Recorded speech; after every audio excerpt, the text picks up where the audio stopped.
Hello and welcome back to Total War Live. Here we are on our illustrious Twitch studio desk, and I'm joined by James Whitson. Do you want to introduce yourself to the community? Tell everyone who you are. Yeah, hello. I'm James Whitson. I'm the campaign design lead on Total War Warhammer II. And what does that entail? What have you been working on mainly? Well, obviously the big mechanics that we've introduced into this second instalment in the trilogy, so stuff around the Great Vortex and so on, and all of the different race mechanics which we really went down well in the first game, and we really kind of wanted to double down on in this game to really get each of those races feeling completely different to play. So you finish one campaign and you're totally motivated to go into a new campaign because it's just a totally fresh experience and just keeps players wanting to play the game. And we definitely see that in Warhammer 2, and we can jump straight into our gameplay now and show you off the legendary lord that we're going to be playing as, and that is Morathi, the mother of Malekith, who we were playing yesterday. Do you want to give us a little background on Morathi and her goals in the Vortex campaign? Yeah, so she's obviously got the best hat in the game, so that gives her a massive advantage over any other character. Yeah, she's in the lore, she's a very manipulative individual. She's very much kind of pulling the strings behind the scenes. She's very motivated to get her son Malekith, promote his kind of position in the world. And she does a lot of stuff with heroes, kind of agent actions and so on. Political stuff. She gets bonuses with various races to help with that. So yeah, she's just basically a schemer, but she's also a very powerful spellcaster in her own right as well. So on the battlefield, you'll see her chucking all sorts of dangerous magic around. So let's quickly look at some of the Dark Elf race attributes that you might have missed if you weren't in on our stream yesterday. So the Dark Elves are able to spawn these black arcs, so these are the massive naval units that can replenish forces and recruit new units as well. And they also have that amazing bombardment ability that we saw in Fall of the Samurai, which I know a lot of people were really happy to see back. We've also got our unique income of slaves that we're going to get from battles and from different buildings and things like that. And they're going to be the income that we actually use to perform our rites as well. And they're going to give us a public order hit, but for the benefit of getting a lot more cash if we can manage them correctly. And of course we've got our murderous prowess, which is the Dark Elves' way of making sure that they can slaughter as many people on the battlefield as possible by hitting a certain amount of kills at some point during the battle. We will actually trigger a massive, about a minute and a half long, I think, buff. And everyone's going to glow purple and just spill blood all over the battlefield. So Cult of Pleasure is the faction that Morathi's in charge of. We're going to have an initial challenge of hard. This is one of the more difficult ones that we're going to be playing. Yep, absolutely. So one of those difficult things that we're going to have to manage is Morathi is a chaos corruption spreading lord, which means that we're going to have to manage that because it's going to affect our public order if we're not in chaos corruption provinces. And we're going to see how that plays out with some of the unique buildings that we have to bring as well. We've also got better relations with other Dark Elf factions, and we're better at using our actions on heroes. As we said, those are the schemer Morathi, so we're going to see a lot of assassin actions, things like that. We're also going to have better chance of gaining loyalty in our local region when Morathi's around, and she's going to spread Chaos Corruption herself. We also have additional starting units, which are the War Hydra. I know everyone's a massive fan of the War Hydra, including me. Causes terror, massive regen, able to shoot fire at people from far away, and also we're going to have some Harpies that can be a useful scouting unit and get behind and get those ranged troops. But without further ado, let's have a look at the intro for the Dark Elves. The world has seen countless murders, but one killing stands above all others. One death that has shaped the world. Malekith, son of Aenarion, was betrayed. The Elven princes crowned Belshazzar as the second Phoenix King. Sir Malekith brooded and poured his hate into a single cup. Malekith toasted Belshazzar, then stepped over his dying body and into the sacred flame of kings. But the fires stripped his flesh, and with a final scream, he hurled himself back from whence he came. His body was taken north, and a suit of armor forged. Malekith was reborn. The Witch King, and in his shadow, legions raised. Decades of civil war followed, Then Malekith embarked on the most ruthless of plans. His sorcerers would unbind the magic of the Great Vortex. Created by Kalidor Dragon Tamer and his elven mages, the Vortex siphons the winds of magic, keeping the demon tide at bay. Malekith's spell was flung at the Vortex, but Kalidor himself broke through the mists of time to deflect the titanic force back at its casters. The Shadowlands were ravaged, sundered.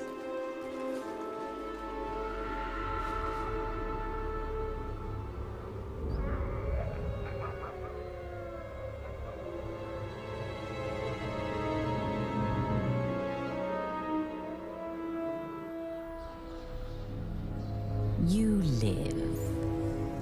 You die. You live.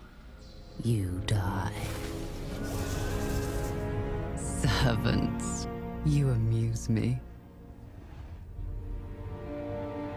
The dragon with two tails hangs in the sky, and you indulge in petty games.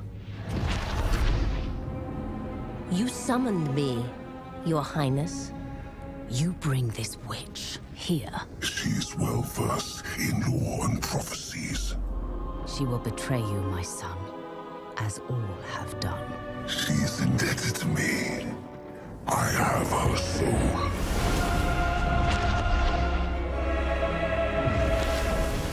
Step forward, Felicion the Heartkeeper.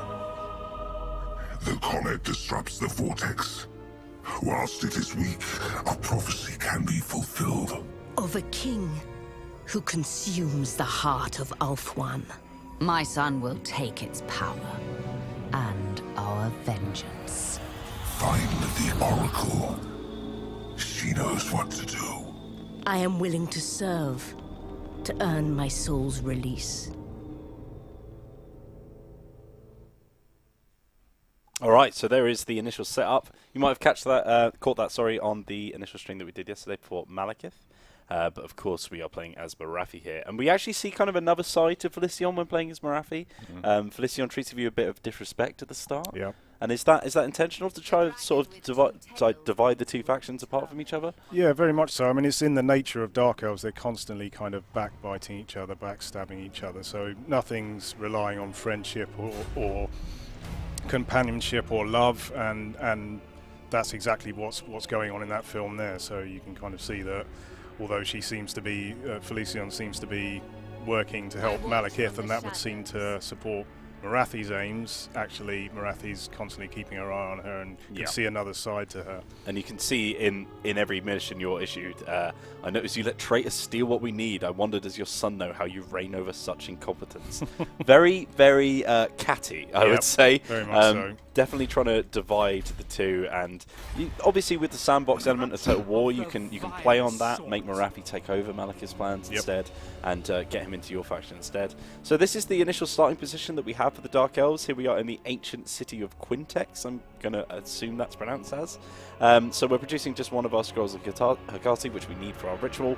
And as you can see, we have our chaos corruption spreading around, and you can see the filthy lava and pestilence and all moving across the landscapes. We've got a special building that we can also build for ourselves here as a landmark building. We've got the Catacombs of Quintex. This is going to give us some growth, public order penalties reduced for all of anyone who doesn't have Chaos Corruption, and that's faction-wide as well. So if we manage to get ourselves all the way up to level 5, we can actually get pretty much all of that public order penalty gone after more that sanctum. So that's pretty handy as well. We've also got some resource buildings here where we can build some obsidian mines, and you can see some of the more advanced buildings available to us as well that we touched on briefly in the previous stream. So from the start, we've got some Dark Elves who are coming up against us. They're here in Iron Spike, and they've also taken over the Moonshard as well. But as we said, this is going to be a slightly later game that we're playing as. So what I'm going to do is I'm going to load into a save that I've been working on this morning, which is 38 turns in. And we're going to be seeing just coming up to the first ritual. So we've got about 50 or so Hecate scrolls that we need to get to. We've just managed to get one of the ritual resource sites, and we'll see that just now. So when we're designing these legendary lords and making sure that the lore and the gameplay sort of coincide, what are some of the steps that the dev team work on? Well, the first stage, of course, is to get our head into the books, and there's just a massive, rich lore that Games Workshop have created. So it's in many ways very similar to working on a historical game. So that first phase, you do a lot of research, and immediately ideas start coming out at you from those books. We have ideas of our own that we'd like to do, and it's kind of the symbiosis of those two that results in the characters as you see them in the game. There's some really rich archetypes in that Warhammer lore, and it's just great to be able to kind of bring those up because we've got such a wealth of mechanics historically from our games, and then to have the capacity to also add new stuff, you know, just to really bring those archetypes out. So we can see that the 3 other races have begun their initial ritual. So they kick off quite early. Is that intentional to make you sort of rush out the gates and get started? Yeah, I mean the pressure's on right from the start of the game to, you know, really take that mechanic seriously, because that is the engine of the campaign. So you've really got to get on the front foot and take that seriously, take those ritual cities and move towards casting your own rituals, because the AI won't hang about, and as everybody knows, you can actually lose the game to the AI by them beating you to the punch with the final ritual. And you do have a chance right at the end to try and scrape back a campaign. That's and right. Try and defeat them in the final battle if you can. But if you lose that battle, that's it. Yeah, it's all about building the game towards a proper climax, whether that's you triumphing in your final battle or trying to prevent the AI from winning the campaign in theirs. Yeah. It's about having that proper crescendo and, you know, really having that kind of pulse all the way through the game. So it looks like these beastmen who have been giving me a little bit of trouble, they've just actually destroyed my settlement of Ironspike, and you can see now, if I try and do some recruitment, they've actually taken out pretty much all of my recruitment options until I go back in here. And even if we look at the actual faction, the actual secondary lord that I've recruited for myself, they've taken away my main recruitment pool as well, so now I've only got my my Witch Elves or my Dark Riders to go for. So it's been a tough start. As we said, this is one of the harder starts that you can set yourselves up for, and we've actually managed to intercept these guys. So I'm going to wipe them out pretty easily. Got ourselves another banner here that we can pop down. I'm going to put that on one of my League Sword units, put them right in the center of the line. We're going to get quite a few slaves for our pool, 718. So I'm looking forward to that going up on the currency as well. So that's going to get us over 1,000 slaves actually available for us. Yeah, I see there's a question about whether you get a permanent bonus for completing the rituals. You get a bonus that is in place when the ritual itself is underway, which you know kind of helps you to move forward with that. Also, once you've completed a ritual, there's a kind of escalating series of diplomatic bonuses and penalties with opposing races as well. So again, it's well worth engaging with those rituals because they can kind of help or hinder in many different ways, which, you know, really mixes up the gameplay of a campaign. And you can see Morathi's skill tree here that we have available as well. So she's going down the lore of dark magic, obviously, as the creator, I think, in the lore of dark magic itself. Yep. And we're just on our way to unlocking evasion and getting into that second tier of spells where we've got Pit of Shade to the Vortex, Soul Stealer, massive direct damage of area of effect, Spiteful Conjuration, which is going to give us a minus 15 armor map wide whenever she's casting, and we've also got Smoke and Mirrors, which is going to let us speed up a little bit as well, which is going to be very handy. We've also unlocked the first quest battle, which is going to give us our unique items, Heartrender and the Dark Sword.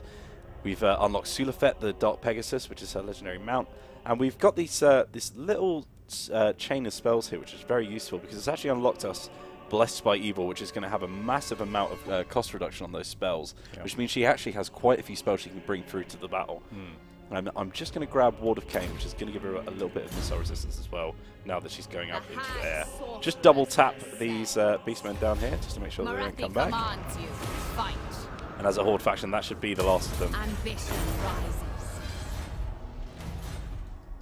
So over here in Quintex, we have a few buildings that we can build for ourselves. We can actually upgrade all the way to a Dark Citadel now, which is going to give us some more building options. And we can see that I've actually unlocked the second tier of the Volts of Quintex, which is going to give us a 60% penalty reduction on the amount of public order hit that we take from our lack of corruption. And that bonus to the research rate is also very helpful. Very, very handy. And we can see that tech now as I've got another one that I can unlock. So with each tier of the techs of the Dark Elves, you're going to have to spend that initial cost to get them. But I'm going to be going over to Battle as Business as my next one to go. Although we do have a bit of casualty replenishment. That might be a bit more handy instead, actually. Although we don't have a port yet. So I'm going to go for the Battle as Business. It's going to give us a bit more post-battle loot, which is handy. Very Dark Elf flavour. Exactly, exactly. We do need that cash. And we can also see that I'm currently at 294 out of the 350 that we need for our first ritual. The Ritual of the Tortured Oracle. We have a few quests that we have for us as well. We're going to need to get about 500 gold from raiding to complete this quest battle as well. So let's keep this moving. Got another skill that we can upgrade on Marathi. I'm going to actually have an option here to pick between Insidious, which is going to make us better on the campaign map at defending local provinces, as well as getting some more success chance on our heroes. But we've also got Tenacious, which is going to give us that cash and also give us some pretty good experience bonus as well. So I'm going to go for that for myself. Get some more post-battle loot. Almost going for a Norska build here, just getting as much cash from battles as well. Yeah, on the harder difficulty levels, cash is always handy. So these guys are going to need some more reinforcements as well. So we're going to get some of the faction Dark Riders, sorry, and then we'll be moving on to the next turn. Chat, if there's anything specific that you want to see. I know that you probably want to see some Hydra action. We do have a Hydra in our main stack. What's your favourite unit in the game? Well, the Hydra's up there, definitely. I'm very partial to the rat Ogres just because of the way they look on the battlefield. They're pretty fast-moving unit for the Skaven. They're just loads of fun to just zoom down and watch them beating 7 shades out of people. So we've had a little Chaos Insurgent come up against us. So just for a little background on this, at the start of my campaign, I moved east to try and go after that ritual resource site. And although I took it for myself, it's actually done some pretty harsh public order hits on me, and now we're seeing the effects of that as these Chaos try to come in and take us down. So this is a choke point battle, one of the choke point maps we have over here in the Dark Forces of Naggarond. Big fan of choke point battles? Yeah, they really mix things up, I find, in the campaign. You can get some really interesting kind of situations that you've never really seen before in a Total War battle. So yeah, a brilliant addition to the game. And it's interesting because once we see those choke point battles, those bridge battles as they were in the historical games, obviously it sort of locks you into position, but with all the flying units and special abilities, it suddenly just opens it up a bit and makes those even more useful. Yeah, and dropping a Vortex spell into the middle of that once things have really kicked off absolute carnage. Never gets old. So you can see we've got our army set up here. 2 units of Dread Spears at the front, just going to hold that bridge for me. Behind them, the Bleak Swords, our standard melee infantry. And, of course, the most useful unit that we're going to have is our Dark Shards with shields. Armor-piercing missiles as well, which is going to be very handy against Chaos. So let's move these spears forward a bit. And we'll move those Bleak Swords just up behind them as well. And we'll speed it up a little bit just to get those guys coming at us as soon as possible. Because I know that we've got a lot of campaigns to get through. And in they come. So there's the first unit come at us, the Marauder Horsemen and Thrown Axes. Not a lot of health. We have already done this battle in this campaign because they've come at us for a second time. I'm actually going to have 1 firing on each. I'm waiting for those dogs to come in now against my army. And those Chaos Warhounds are going to be a little bit difficult for my spears to deal with. But with such a low amount of health, we should be okay. We've also got a special ability that we've unlocked from one of our rights, which is the Dark Conduit. So army abilities are a new thing in Warhammer 2 as well. Do you want to touch briefly on those, James? Yeah, there's various kind of methods that you can use to unlock these. So some of them are tied to buildings, some of them are tied to rights. They're just a way of kind of influencing the battle in new and interesting ways again. So.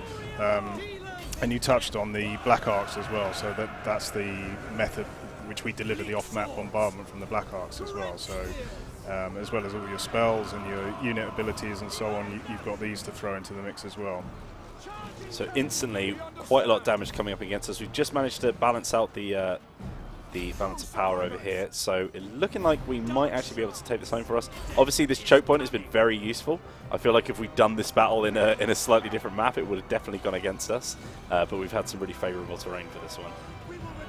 Dark Shards just dropping some damage on those Chaos Warriors with great weapons. Now, this ability is actually quite interesting. You have to target an ally to do it. It's an explosion. It's got a large explosive area. It's going to be strong versus a single unit. So one thing that we're definitely going to be good is to drop it on these guys. I'm going to drop it on my spears because they're probably the least useful in this occasion.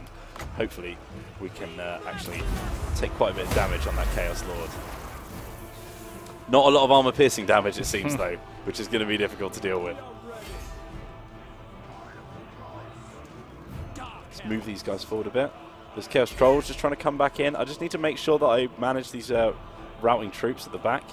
Would you say you're a bit of a tactician on the battlefield, James? Yeah. It's always been a great love of mine to, the way that the units slot together so well. The paper, scissors, stone stuff, and obviously we've added dimensions to that with the Warhammer games with flying units and spells and so on. So, and I've always. So I think that the new meta is rock, paper, scissors, dinosaur, laser beam, harpy, right? That's the new game. That sounds about right.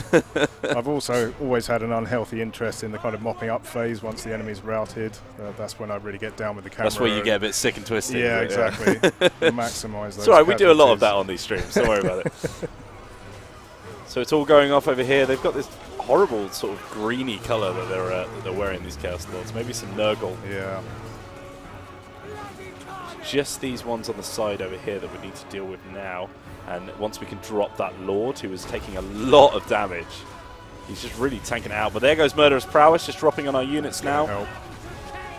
And you can see that's going to give us a massive bonus to our leadership, melee attack, charge bonus, armor piercing, missile damage, and our vigor. So lots of benefits being dropped, and it looks like that's going to be the end of the victory for us. See you later. This is your favourite part of the battle. Yeah, so. Absolutely. Especially when you've got some Dark Shards to just fire into the back of them. You just see them get completely torn to shreds from the back. A bit of light cavalry always goes down well now as well. All right. Heroic victory. Seemed a bit easy for a heroic victory, to be honest. You know? It was well generalled. Yeah, well generalled. We had a lot of kills from those Dark Shards. 101 from this guy on the right and 70 from the guy on the left. That was a battle made for them, though, wasn't it? That was definitely the battle made for them. And you can see we've done quite a lot of damage to that army. So hopefully that should be the end of them. And we can start moving our other stack that we've generated over here to just sort of chill this province out a little bit. Get some more slaves for us. Public Order is definitely something you're going to have to wrestle with the Dark Elves because of the slaves. Yeah, particularly with Marathi as well because of the Chaos Corruption angle. So, but there are buildings that help with that aspect. Death Hags, heroes can really help to spread that Chaos Corruption and ease the path there. One building that we definitely had to build quite early on was the House of Pleasure, and this is a really interesting building tree because it's going to not only increase our public order but increase our Chaos Corruption.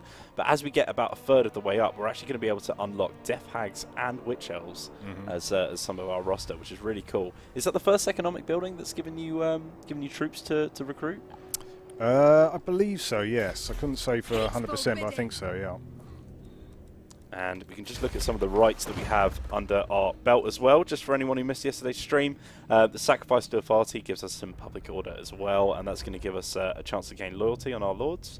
We've also got some Sorceress ones for the Hecate, so it's going to give us more magic. It's also going to give them success chance and experience gain. The Sacrifice to Cain will unlock the Army Ability Dark Conduit, which is the one that we've actually popped for ourselves. So that's giving us more income at the moment from income from slaves. That lasts for about 15 turns, so it's really good to get some cash in from those slaves. But it's also going to give you a bit of slave decline, so they're going to die off as they start getting sacrificed. You're whipping them a bit too hard. A little bit too hard. And we've also got my favourite one, the Sacrifice to Mathlan, which is going to give us that Black Ark. And we do have a Black Ark sitting around waiting for us. We just need to grab ourselves a port city, and we can start recruiting that as well. Cool. So let's just get Morathi moving over now. And I actually want to bring her up and just go back to Iron Spike and make sure that we can get that back under our control. So let's colonize that. Morathi. Gives us the whole province, so we can start looking at the commandments that we have as well. And I'm going to possibly pop a bit of tax rate to get a little bit more income. The harder the difficulty, the more cash you're going to need. So let's upgrade that settlement, and we will end the turn there. Have you got a favourite of some of the campaigns that we've played in Warhammer 2? I'm just going to read some of the track questions because Laurie's shouting at me because we've been not reading their questions whilst you answer that. Yeah, my personal favourite is the Skaven campaign under Lord Skrulk. It's for quite a trivial reason. I just love the voiceover on him. It cracks me up every time I click on him and he's saying, Lord Skrulk! Doesn't ever get old. But yeah, they're all great to play. I mean, each time I move on to a new one, you know, you kind of have that moment, oh, this is a new campaign, what are the new mechanics here? And, you know, within a few turns you're into it and, you know, on you go then for the next several nights, staying up till ridiculous hours. Is there any drawback to stockpiling ritual resources to do several in a row? It's definitely a tactic you can go for. Yeah, no, we deliberately decided to make that a possibility.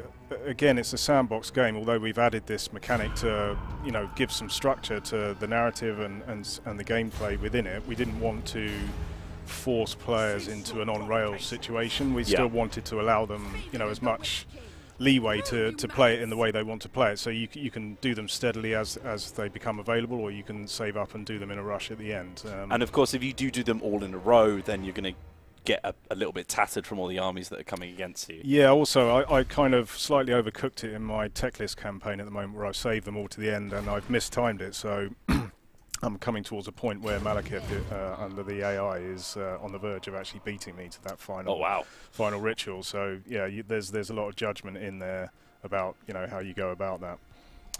There aren't any naval battles as far as in combat goes, Margin Boo, but you can also auto-resolve, and the best auto-resolve for that is probably going to be those Black Ark, because they are going to have like a dedicated army for those. Yeah, they get a hefty bonus in the auto-resolve to, you know, to reflect the kind of might, the fact that they're a castle that's been ripped up from the ground and chucked on the sea under magical power. So yeah, but there's a lot of sea hexes within the game. We've added various mechanics to, you know, increase the amount of interest so that they're not just a watery wilderness. You know, you've got storms rolling around there, there's giant whirlpools, there's treasure hunts that you can go on, sunken vessels, and, you know, mystery islands that turn up. So there's a lot of interest. It's well worth getting out there and exploring the oceans, as well as, you know, the vast amount of land there is there. Yeah, I mean, you can see straight away, if we just go to the south, we've got fell cargo over here and a shipwreck over here.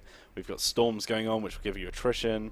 And we've got a skull reef. There's loads of stuff that you can interact with. And of course, at some point, you are going to have to traverse those seas and start moving into other continents if you want to take out these other ritual sites. And you can see here, as we pull out into the tactical map, 2 of those factions are currently performing those rituals at the moment. Mazdamundi, we are currently at war with, right to the south of us. Our allies started that war. Thanks for that one, mate. But we are trusted friends of them, so hopefully they can help us out when taking them down.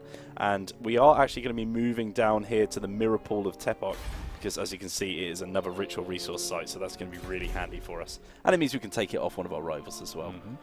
How viable is it to bum rush the AI and go after those ritual resource sites and take them away from them to make sure? Yeah, absolutely, it's viable. You know, it's just another one of the tactical or the strategic options available to you, really. So again, it was a deliberate decision that, you know, we wanted players to have many different layers of possibilities available to them. So, you know, again, it keeps that campaign fresh, and you could play Marathi twice and the game would play out entirely differently each time. So we've got a question of how does the Chaos Corruption affect confederating? So if you're playing as Malekith and you confederate onto Marathi, is that Chaos Corruption going to start seeping away, or is that actually going to be a bit of a thorn in your side? Yeah, if you're playing as Morathi and you confederate Malekith, then obviously those settlements of Malekith will then begin the process of transitioning to Chaos Corruption themselves, and vice versa. So yeah.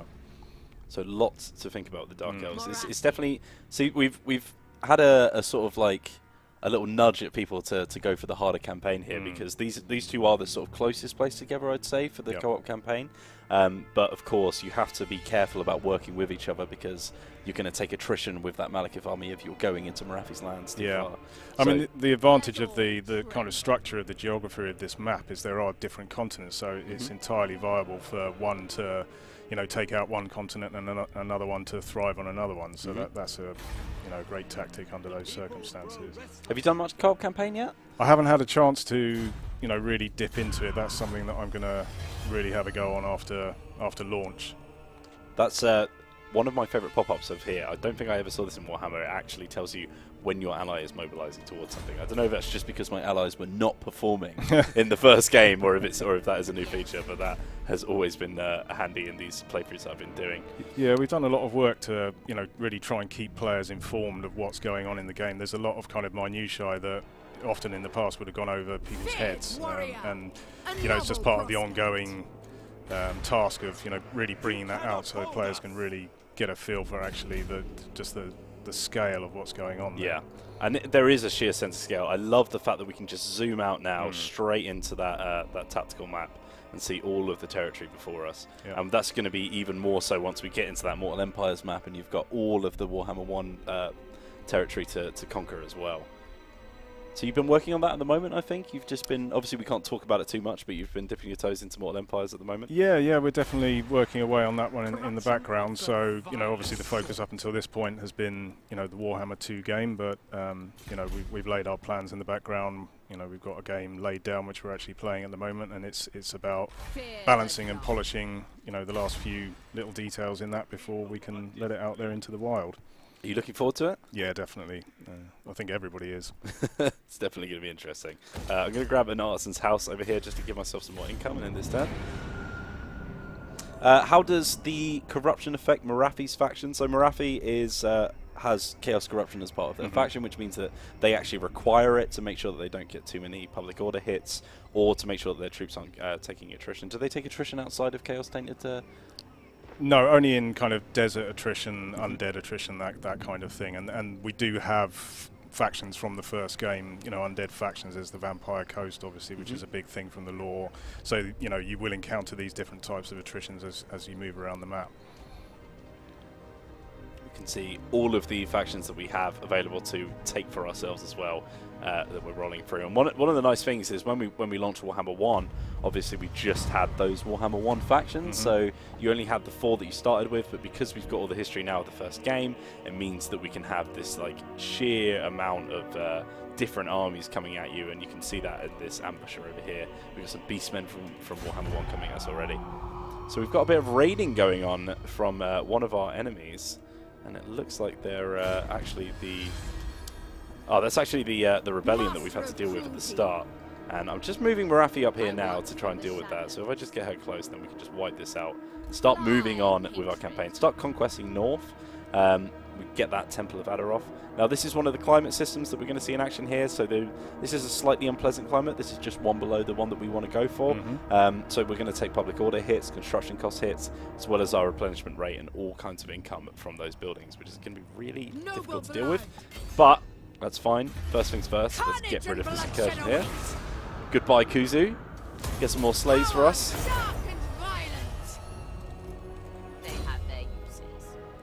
Any quests to complete? We've got some quests to complete. We've got a quest to do some raiding. So once we start moving Morathi down into these Lizardmen territory, I think we're going to actually start raiding and get that quest battle going as well. So let's just level up our K-Knight Assassin. I just had this up briefly whilst we were talking about something else. This is the skill tree for the K-Knight Assassin, and something that I've seen a lot of people talk about on the forums is the immortality trait that we touched on yesterday. So does that happen for Lords as well? They're able to become immortal as those generic Lords? Yeah, every character, when they hit level 20, by that point a player has put a lot of time and effort into developing that character in exactly the way they want them. And, you know, it's always a tragedy to lose a character, you know, whether that be through the actions of another hero in the game or, you know, in a battle or whatever. So, you know, we decided to, you know, make a skill available that would allow you to avoid that. So, you know, if they do get taken down in a battle or, you know, by other means, they'll be wounded for several turns, but you'll get them back in the same kind of level of development that they were, you know, when that befell them. So we can see actually here that this is one of the resource buildings that we've built, which is going to give us 10 scrolls per turn. We're also able to upgrade that as well. And that's going to give us some winds of power reserve for our local armies as well as melee defense. It's also going to upgrade our garrison as well, which is quite handy. It's not what we're after right now, so I'm just going to upgrade Vol's Anvil. There are more than one Vol's Anvil on the campaign map, I think. Yep. We touched on that yesterday. It's very confusing because sometimes I get a quest to like, oh, take Vol's Anvil, and I'm like, that's a bit of a trek, guys. I don't know if I can go for that one straight away. So let's look at some of the skills we have. We can actually get some unit experience for some of our more advanced melee infantry, including the Black Ark Corsairs. But I'm actually going to go for a bit of continuous slave supply. Get some more slaves coming in from each of these battles. And we can see the slave resources as well quickly if we look on a province. So if we pop open the slave icon here, and you can see this is the current slaves that we have in each province. Iron Peaks seems to have the most of it at the moment. And you can see how much decline there is, so how many of them are dying off because we've been whipping them too hard. And then you can see the hit that we're taking on public order as well. So the lower that goes, or the higher that goes, we're going to see more public order hits over time. And again, with this, we've kind of provided the player with a choice of how they want to play. You can go for those slaves in every one of your settlements across your empire, or you can focus on one of your settlements being the slave center and really get the economy booming in that place and get all of the buildings that help with that kind of thing. So again, you know, offering tactical strategic depth. So the first ritual is now available to us. So let's have a look. The Oracle lurks on an isle off the poisoned shore. She will know what must be done, but to reach her, power must be wrenched from the Vortex. It will weaken and let the ruinous ones come, but they are no match for the Druki. So this is going to give us the about like a 10-turn sort of combat phase where we're going to have chaos coming after us, but it's also going to give us some improvements as well. It's going to see a little bit of upkeep down for our forces, as well as some public order in our provinces, and we're going to get a little bit of local recruitment capacity up as well. And it's these 3 cities that are going to start this ritual here. So basically, this little triangle of cities that we're going to have to protect. So let's kick that off right away. The ritual is underway, my lord. Even working together, it will take your greatest adept some time to complete. Such is the ritual's power that the great Vortex itself distorts under its pull. Be wary, though, for while the Vortex is weakened, the forces of chaos will slip into this world. Ready your defenses, for they will doubtless be drawn to the ritual's power. So a few more questions popping up in chat, one of which was, do we need to have Warhammer 1 installed to play the Mortal Empires campaign in Warhammer 2? Yes, I believe so, yeah. You definitely need to own both games, so yes. We've also got a ritual starting here, Ritual of the Tortured Oracle, and the preparations are complete. So you can see our power of influence moving into the Vortex here, trying to weaken it, and we've got all of the factions doing it as well. And I didn't actually see Tyrion is sneakily doing it right here in Elf 1 as well. So everyone trying to get their fill of it at the moment. And we should soon see some chaos stacks start spawning close to us, so we need to be careful. Make sure that our armies are in the best place possible. Got a few more buildings that we can upgrade here. Put that there. And then let's end the turn and see the destruction that we've got for us.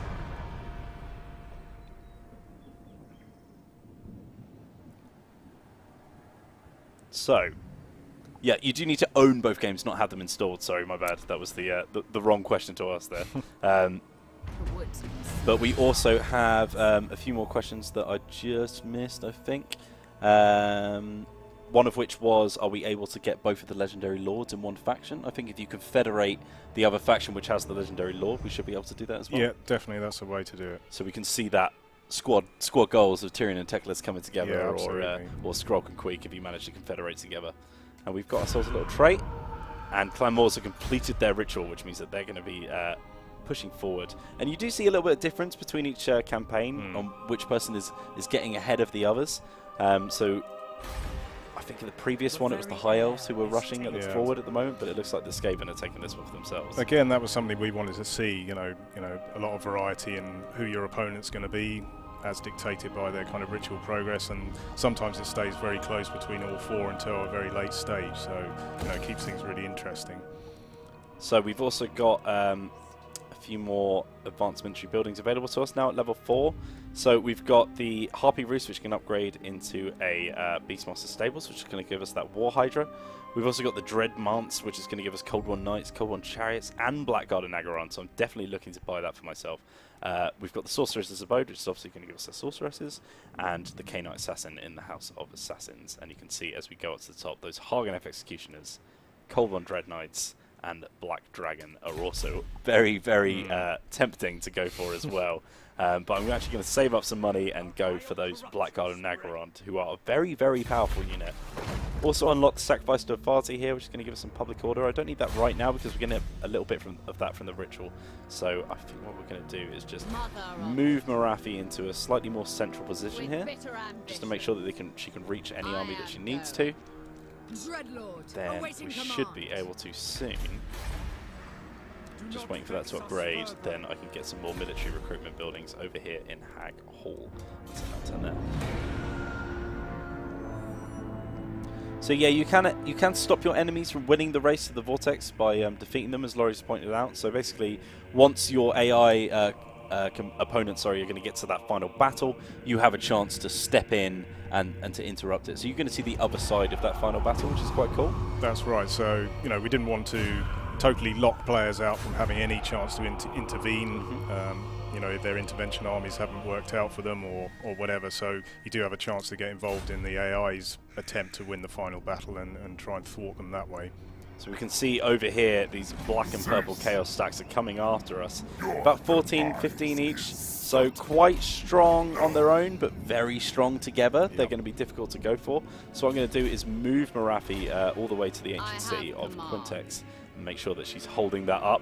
Make sure that she's stopping that from crumbling underneath her. I'll take her out of force march to make sure that she's not getting any negative penalties in the battle as well. We've also got the Black Road here, which is this something that we've seen before, these campaign movement buildings, because they've been very helpful for me as well. I'm trying to remember which bits of Warhammer, because it's always the case of you go back to the original game and you think, oh, where's this? Where's this? Where's this? Yeah. There's so many quality of life improvements. Yeah, it's like what I was saying earlier, because the series has been going for so long now, and we've experimented with so many different mechanics. You know, it's great to have that kind of backlog of stuff to call on as is suitable for a given race, and then to add, you know, whole new stuff as well. So. Do Chaos Intervention armies get stronger when you continue doing rituals? Yes, definitely. Absolutely. Yeah. The challenge is always ratcheting up as you reach that kind of crescendo towards the end of the game.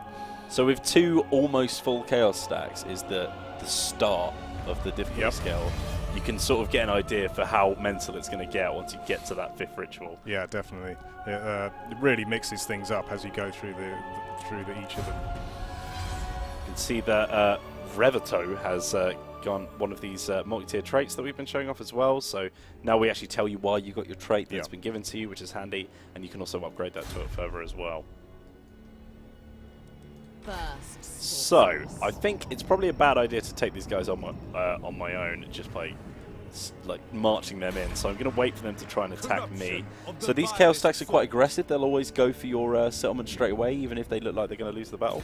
Definitely, that's what they're there to do. Their single-minded kind of purpose is to get stuck into the cities that are at the root of those rituals that are being cast. One thing we can do now is we can actually recruit a Death Hag. So Death Hag is a very, very cool hero. They're very good at dealing damage. They're quite quick as well, so they can get around. Much like the Witch Elves that they're probably going to remind people of the most. We have a choice here for chat.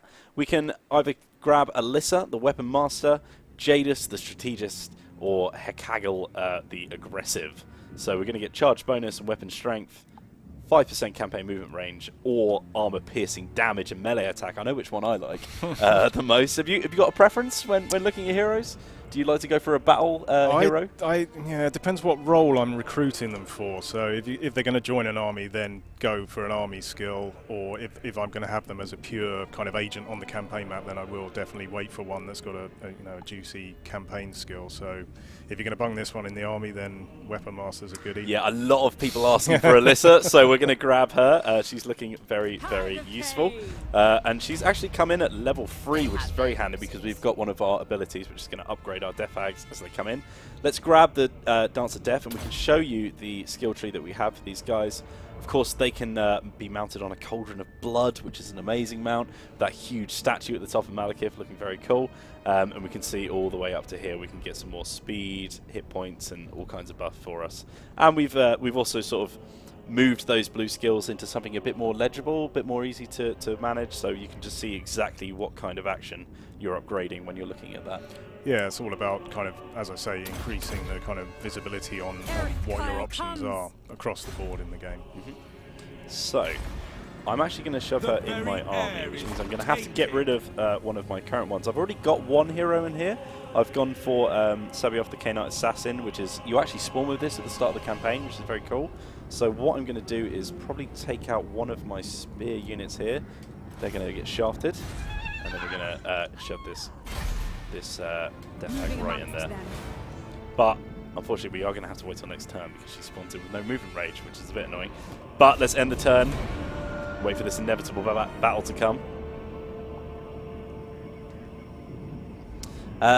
Why do we not have Total War emojis? That would be cool. That would be cool. We do need to get on that. That would be great. I'm waiting for this Chaos Stack to start moving on me now. This is definitely going to be a difficult battle. It looks like they might have gone into raiding stance there. Yeah, so they don't want to go straight into battle. They're just going to start sieging us, probably build some siege equipment.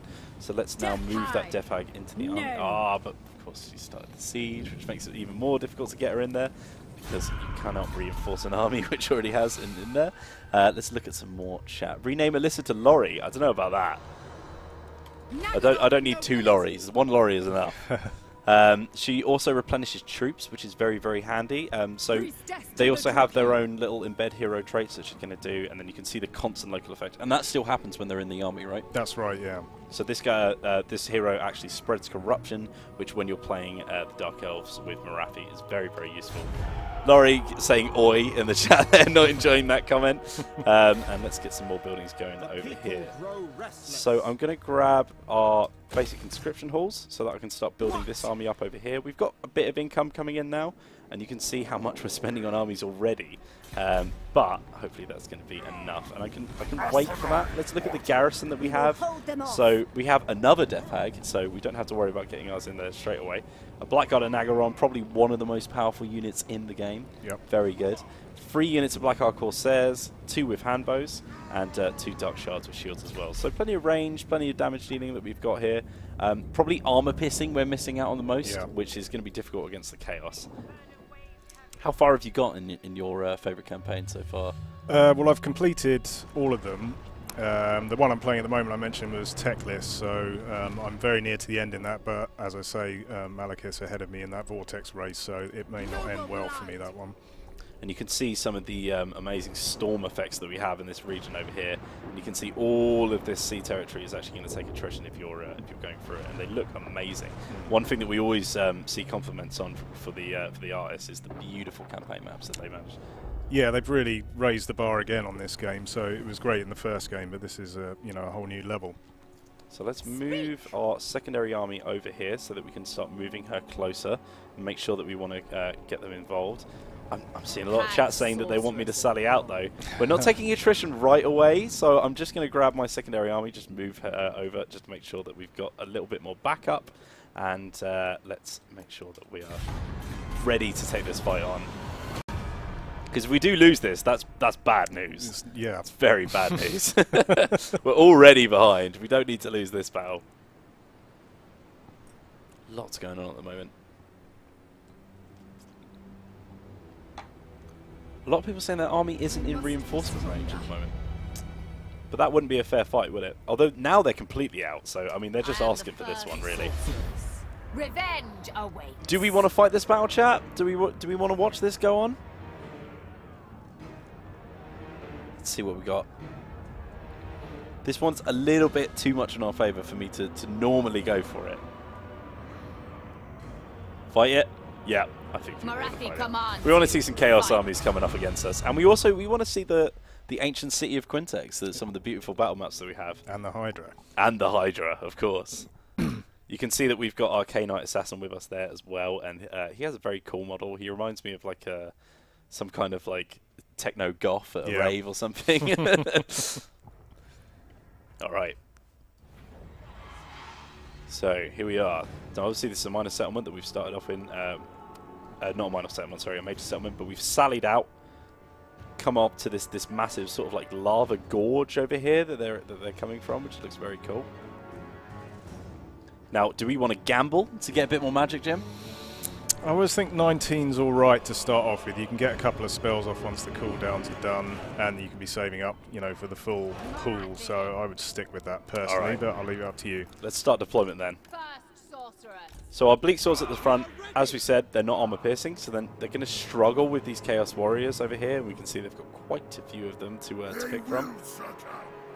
Chaos Marauders there as well, who are going to be a little bit more easy to do. But let's grab some spears on each side as well, just to make sure we're not getting flanked. I'm going to leave one in reserve here, just to sit at the back and look after our Dark Shards, who are going to be the most important unit for us here. Massive amounts of armor-piercing damage and ranged. And then, of course, our Hydra. Probably the most armor-piercing damage out of all of them. I mean, 440 weapon strength. And quite a lot of that is armor-piercing. 300 of it, in fact.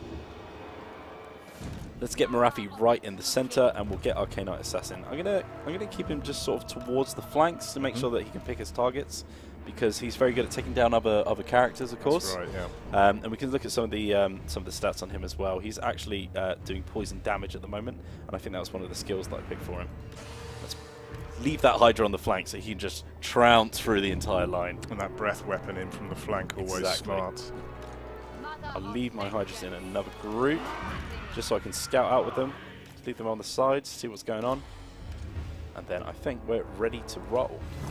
So they're sitting behind that rock there. I imagine that they're probably going to try and get quite a few shots on and offs with that Hell Cannon. So one thing that we can do is move our Harpies over here into position.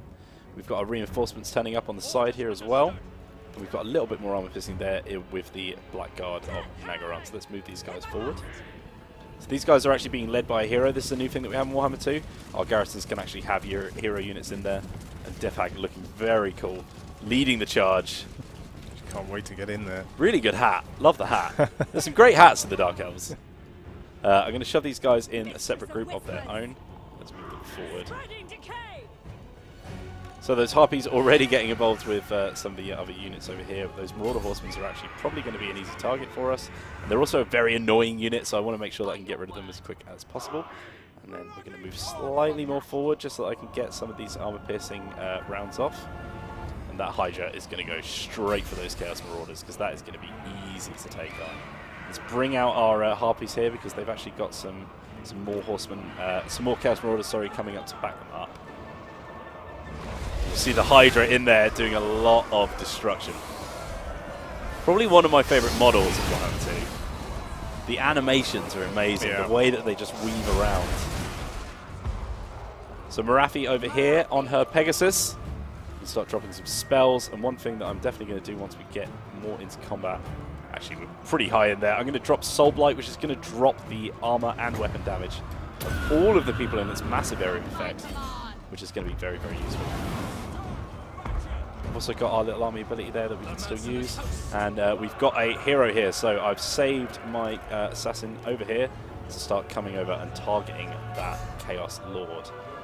The assassin does have quite a lot of missile damage that he can spread up though. Not sure if that's a little bit OP maybe, but we'll see. Obviously he's only shooting one projectile just every now and again, so he's not crazy. I'm actually going to send Morathi off to that Hell Cannon, because they've left it completely undefended over here. And we can see that these guys now can move in and start helping out, so let's move them up. And pretty much we've only got the Marauder Horsemen to deal with, so let's just jump in those Harpies and they can have some fun. I'm going to move in my spears over here to help out the Hydra now. He's taking a little bit of damage, and we can move one of our ranged units over there to help fire as well. And let's start flanking with these guys over here as well. And we see the balance power pretty high in our favour, so we don't need to worry too much. We just have a nice chill battle in the land of chill. Quite a lot of death and destruction going on. So you've actually injured yourself, by the way, James. Yes. From playing too much Warhammer 2? Yeah, I've given myself an RSI injury just from relentlessly staying up till 3 AM every night playing. It's one of those terrible just one more turn games. So. Oh, absolutely, yeah. absolutely. Especially Warhammer 2. I feel like we've pushed that even more somehow. It's just every time I do a turn, I'm like some new problem I have to deal with turns up, and you're constantly being faced with interesting decisions to make. Yeah. That's definitely one thing that we've seen from the developers on Warhammer 2 as well, and I think the campaign really shows that off, and you're probably a good person to talk about that, is definitely shown that we want people to be constantly engaged and constantly have some kind of goal to stretch for.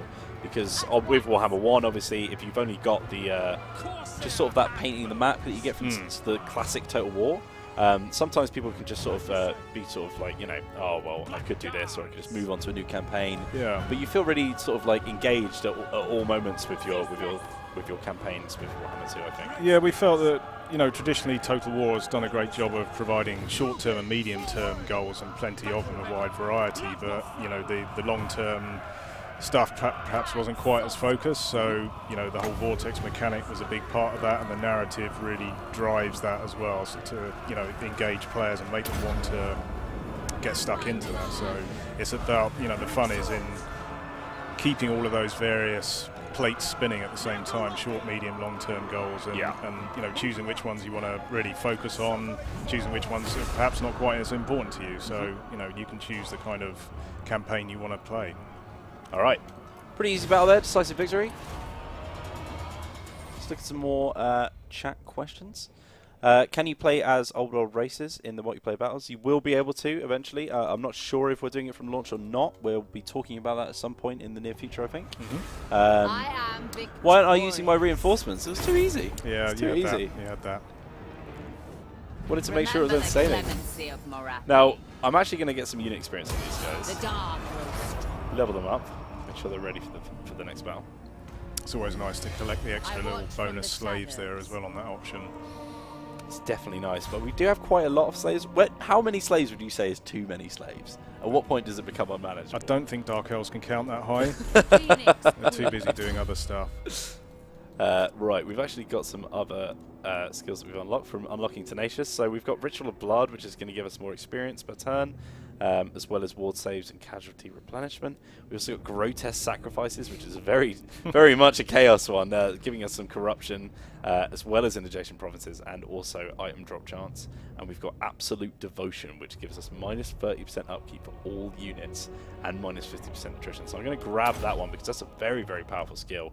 That's you're going to see our economy go right up there as we see lots of our major troops becoming slightly a little bit cheaper. And now we're moving towards that 7275 that we need to get. So just one more turn and we can start building that as well. Very, very cool.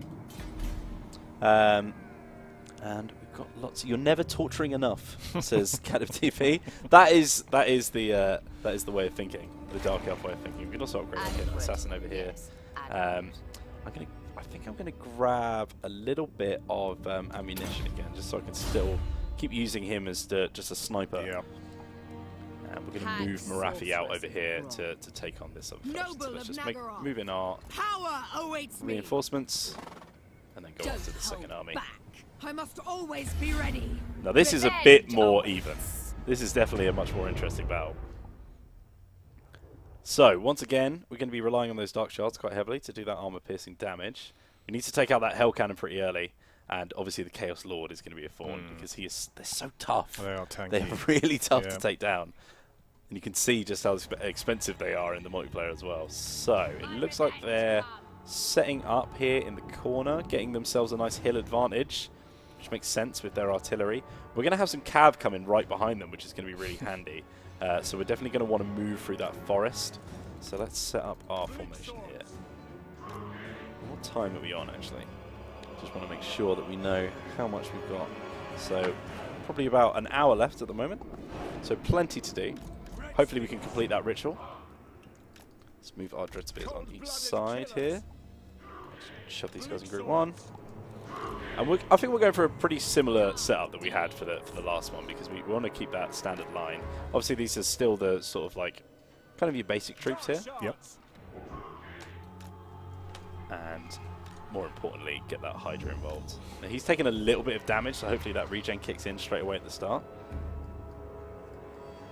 Don't target the Hell Cannon. Who would destroy such a lovely contraption? I wouldn't call it lovely. That's definitely not the word I would use. Let's shut the Harpies out. Just a little Vanguard force.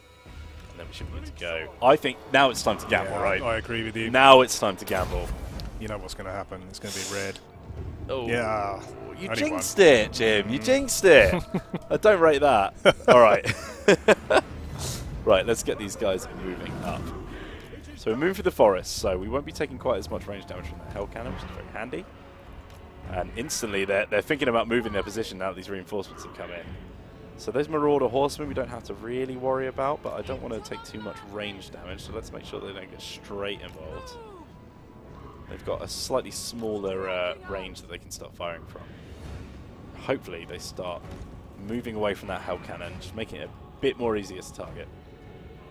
We've already got horsemen coming down over here to try and pepper us before we come in. You can see they're just re-evaluating their strategy here, getting themselves into a better line. Let's start moving behind them, give them lots to think about. I'm going to pretty much sacrifice these Harpies and just send them straight in. I don't know what it is about Harpies, but I tend to just sort of just let them die. Expendable. It's for the greater good, you know. It's for a better cause. Looks like they're bringing quite a few units over to try and buff them up, though. Well, they've also given themselves a little bit of a buff on their Hell Cannon as well. So those Chaos Warriors are definitely going to be an issue for my horses here. So I don't want to move straight in on them. Just going to keep microing them, making sure that they're getting into those engagements. Give us plenty of time to get our forces out of the forest and start getting them involved. Just want to make sure the AI's got plenty to think about. Mighty Revan hates Hell Cannons. Malekith loves Tyrion more than I like Hell Cannons. That is quite a hatred. Let's move over here, make sure our Lord doesn't get left behind. I can actually send in one of my Dark Riders now over to his Marauder Horsemen, start moving our forces forward. Yeah, they're clustering up here. They know they've got the armor advantage, so they don't want to get into a long engagement with lots of pieces. And we're actually starting to take some of that fire from the Hell Cannon as well, which is good. We want it to go after our mobile forces so that they can avoid those shots. And that Lord might just be able to get involved with those Marauder Horsemen. No. In come those Dark Shards now, firing on the back of them.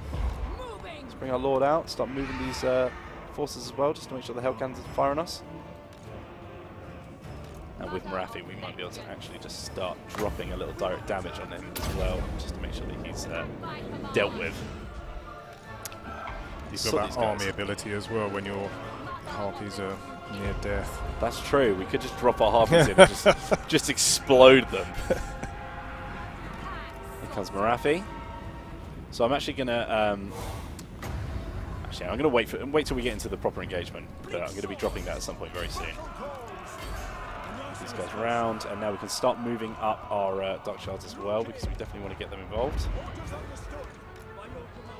And let's start rotating these guys around and start really encircling them now as well. And Hydra is on the wrong flank there. I think he needs to get more involved.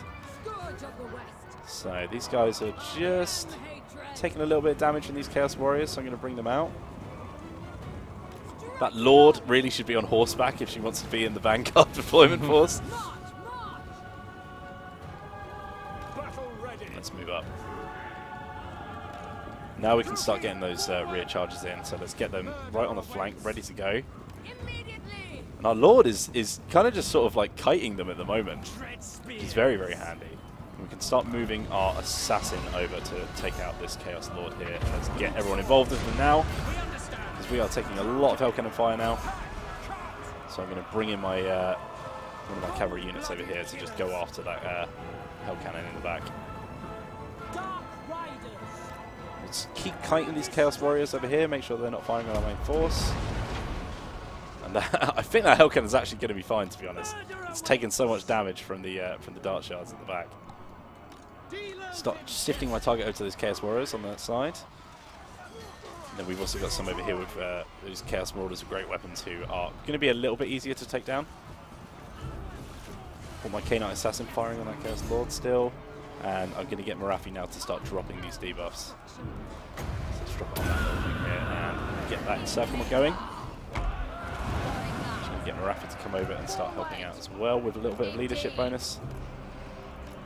I'm going to take the K-Knight Assassin off of skirmish mode because he's looking a little bit timid. Doesn't want to get involved. So going after these guys over here as well. I do want to go after those Chaos Warriors because I know that Hydra can do a lot of arm-fisting damage, but they are Halberd variant, which is going to make them very difficult. A bit of flame breath. A little bit of flame breath would be nice. Let's get him over here. Drop a nice one on those Marauder Horsemen in the back, I think.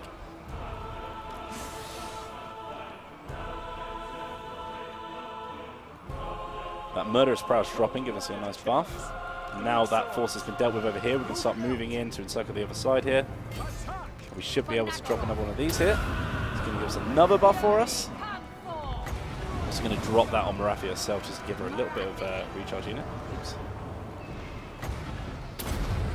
She's got a few items here, so she can actually drop this for a potion of strength, give herself a little bit of armor piercing damage as well. She don't need right now, so we don't need to worry about that. I do like to keep my sorcerers just flying out of the combat just so they can get involved later when they need to. We've got our cav unit over there. We can start chasing these guys off now as well.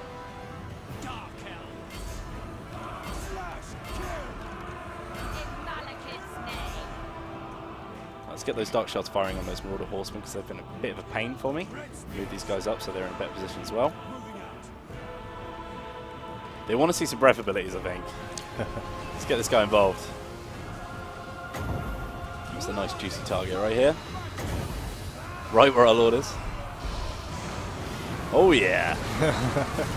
I do love the breath abilities, especially when you got some dragons. Yeah. That suddenly they become like a bombardment unit from the skies. We were using some Pterodons with that bombardment ability as well. They were lovely, called the F-16s. So they were like super fast, blessed spawning variant. Starting to rout that Chaos Lord now. Let's bring in some sword. That is a victory for us. Probably a bit more sloppy for me, I'll be honest. Win's a win. Win's a win. Close victory. The breath just flattens everything it hits. It is really good. Especially, you don't have a super hard range on it, so you can't just sort of sit at the back and use it like an artillery piece. But if you get it round the flanks and you can just ram into the back of them, they can really take quite a lot of damage. We did lose our Harpies with their massive 1 kill. That's it, game over. Great unit. Great unit. And you can see the Dark Shards doing the most damage for us there. Pretty much the only armor-piercing unit we had apart from the Hydra. Kill them. Let's get some more All slaves. of them. Power, dark and violent. Fly, hatred. Yeah, the rituals are specific to the Vortex campaign, so we won't see those in the Mortal Empire. That's right, yep. And we can upgrade our secondary lord here. Give her a little Sea Dragon cloak with a bit more armor. And we can just go for that double tap now, No just to make sure we get rid of him. To the vengeful slaughter. So we're taking quite a lot of losses here, so we do want to move back to our main region over on the side Let here. all tremble. I'm going to make sure that the forces are together just in case the Chaos get any ideas and try to come after us. And you can see that we've got a nice black dragon egg as well, which is going to give us a breath spell, which is very nice. Nice. I watch Also from the upgrade shadows. Morathi as well. A few more questions in. I want to ally with the Vermin as well. I don't know about that. Allying with the Vermin is a tricky choice because they're probably going to stab you in the back at some point. It's a sandbox game, though. You can certainly achieve that. Whether it will stick for long. Observe me. Observe. They're known as being a little bit backstabbing. Yeah, they're they're not very probably trustworthy. The most reliable friends. I'm going to give our hero here a little bit more weapon strength as well in melee, which is going to be very useful. And then we should be able to win the turn, and we also should be able to get that lovely, what was it called again? The Dread Mance, which is going to give us public order, recruitment capacity, and it's also going to unlock the recruitment of those Cold One Knights. Very, very powerful unit. Yep. Massively good against other cavalry. Blackguard of Nagorond, also incredibly useful, and the Cold One Chariots as well. So let's shove that in the know pool. me and despair.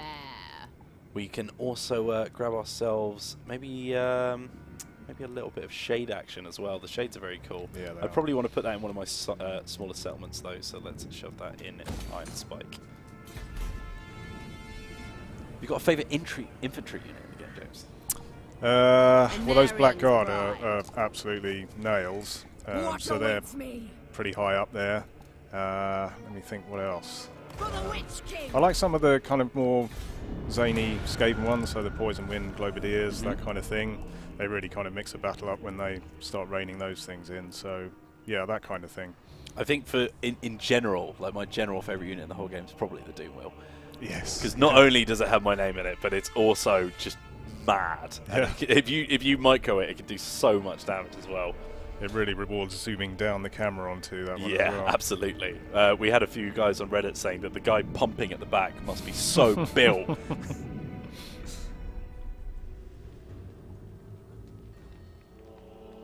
Someone's saying that you have a very good voice and thinking you might have done some of the voice acting in the game yourself. Well, maybe that's a new string to my bow. I'll have to look into that one. Did you do any of the group vocal sessions for the units? No, I didn't. We're too busy kind of beavering away on the game, you know, the core of the game. But yeah, I've done a few bits like that in the past for other games.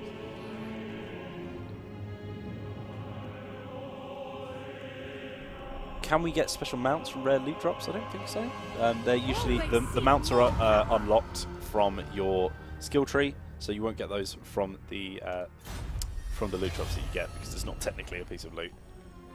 We've got another technology researched, and unfortunately, it looks like Skaven are stealing some of our Dark Elves with a little bit of negative growth happening. There you go. That was probably the first hint of the Skaven in Warhammer 1, that event. I know people didn't enjoy it when it came around.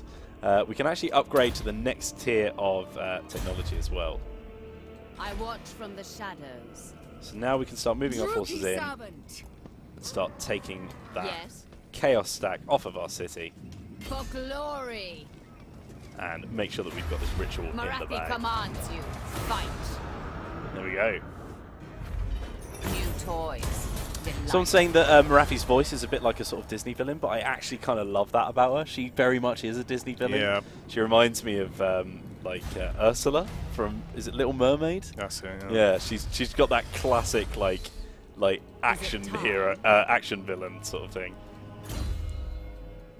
And we've got some more skills. I really like her skill tree actually. There's quite a few things that you can go down. I'm going to grab Tomb of Darkness, upgrade that a bit so that we can unlock Invasion in the next go.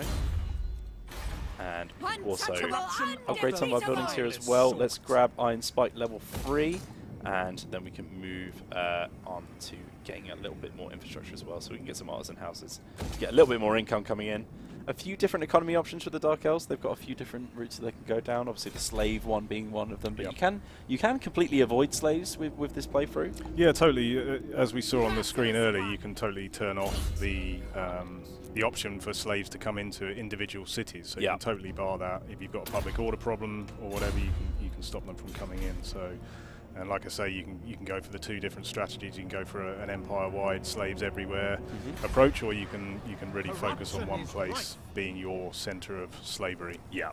Belladog asks, do the Dark Elves and High Elves ever invade each other's territory? So do we ever get a Dark Elf incursion coming into Alpha 1? Yeah, definitely. I mean, obviously with the nature of the map as it is, with the amount of ocean you've got there, we had a good hard look at the kind of campaign AI and whether it could handle that intercontinental invasion side of things, and that definitely happens. And that's another fresh new thing to the campaign where, you know, you can't just be safe on your own individual continent. The coasts are a backdoor into your empire.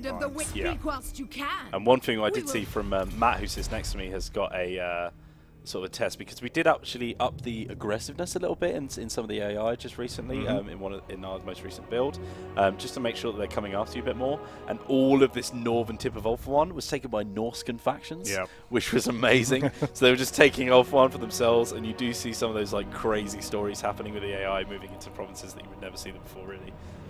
All right. Let's move into the next turn. 3 turns left until we get that glorious cutscene. Belladog enjoying the aggressive AI. Yeah. Looking forward to that. Yeah, it's great. I've been loving playing on very hard recently. You really have to focus on every feature that's available to you to make any kind of headway in that, and that's, you know, really adds to it. Alright, so that is the second tier of our technology upgraded here. So we've got a few more routes that we can go down. We have Forge to Kill, which is going to increase the ability of our Dread Spears, Dark Shards, Bleak Swords, and Black Arc Corsair units. We're also going to have Broken by the Lash, which is going to basically improve our cav units that we have.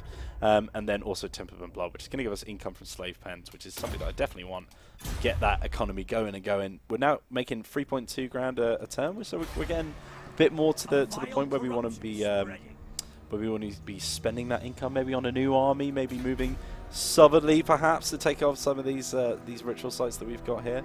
Got a nice little achievement there, the Seer achievement, playing as the Dark Elves Research 10 Technologies. Nice. Achievements on the stream. Oh yeah.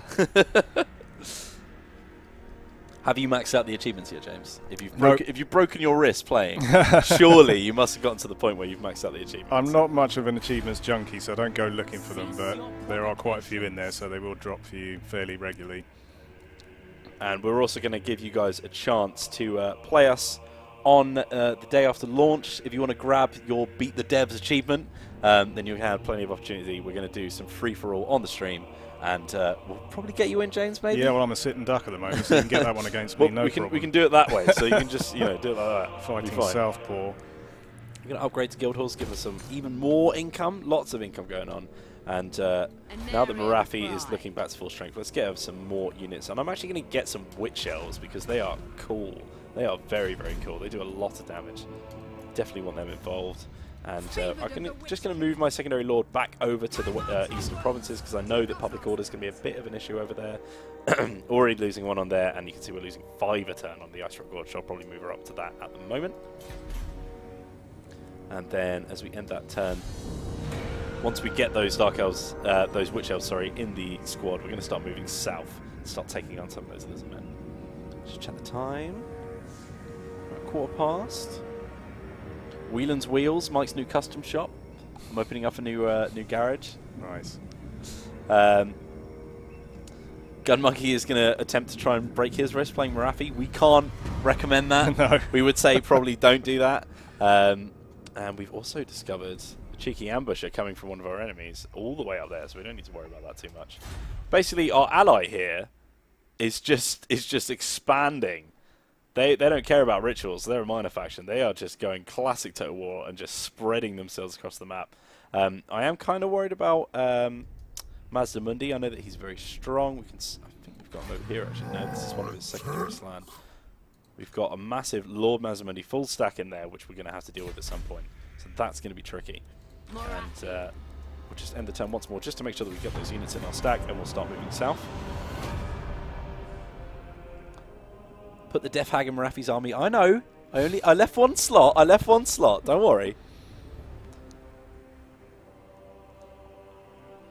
And we should be able to get that ritual cutscene as well. Now that we've defeated those Chaos armies, we're looking pretty safe. So one more turn. Let's shove Death Hag in there.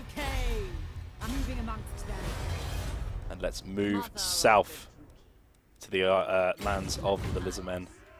We're going to go by boat, so we can pick up some treasure on the way as well. And whilst we're doing that, let's also grab our secondary lord, move them up to the Ice Rock Gorge. I'm playing a lot more turtley than I usually do with Marathi, but I know that off stream I took a lot of damage from enemy forces that just kept coming at me.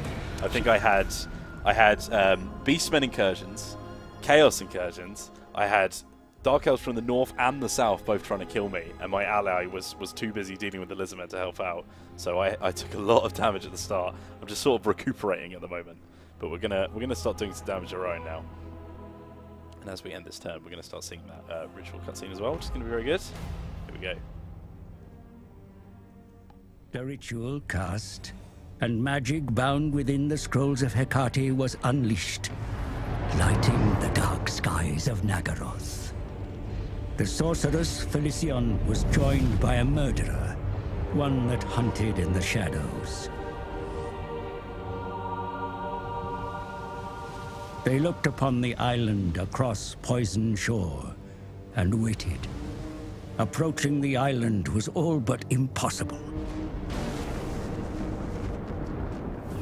Yet the ritual gave the sorceress ingress.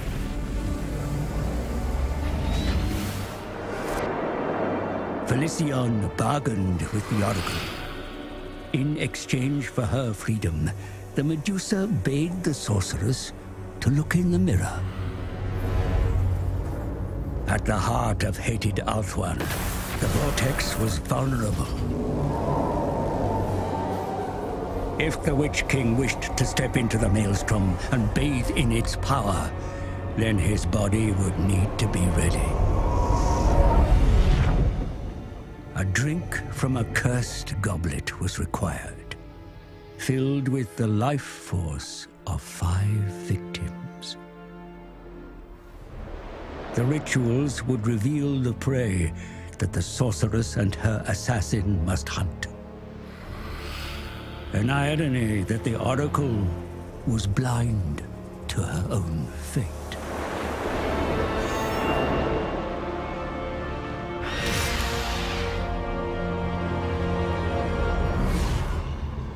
Ouch. See you later.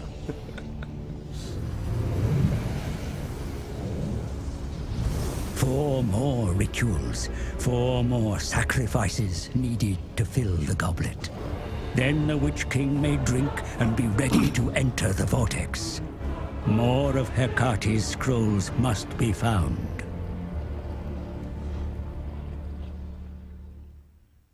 Wow, it sucks to be an oracle, doesn't it? Yeah. Here's all the help you need for your mission. Please don't kill... Oh, okay, you're going to kill me. All right, fine.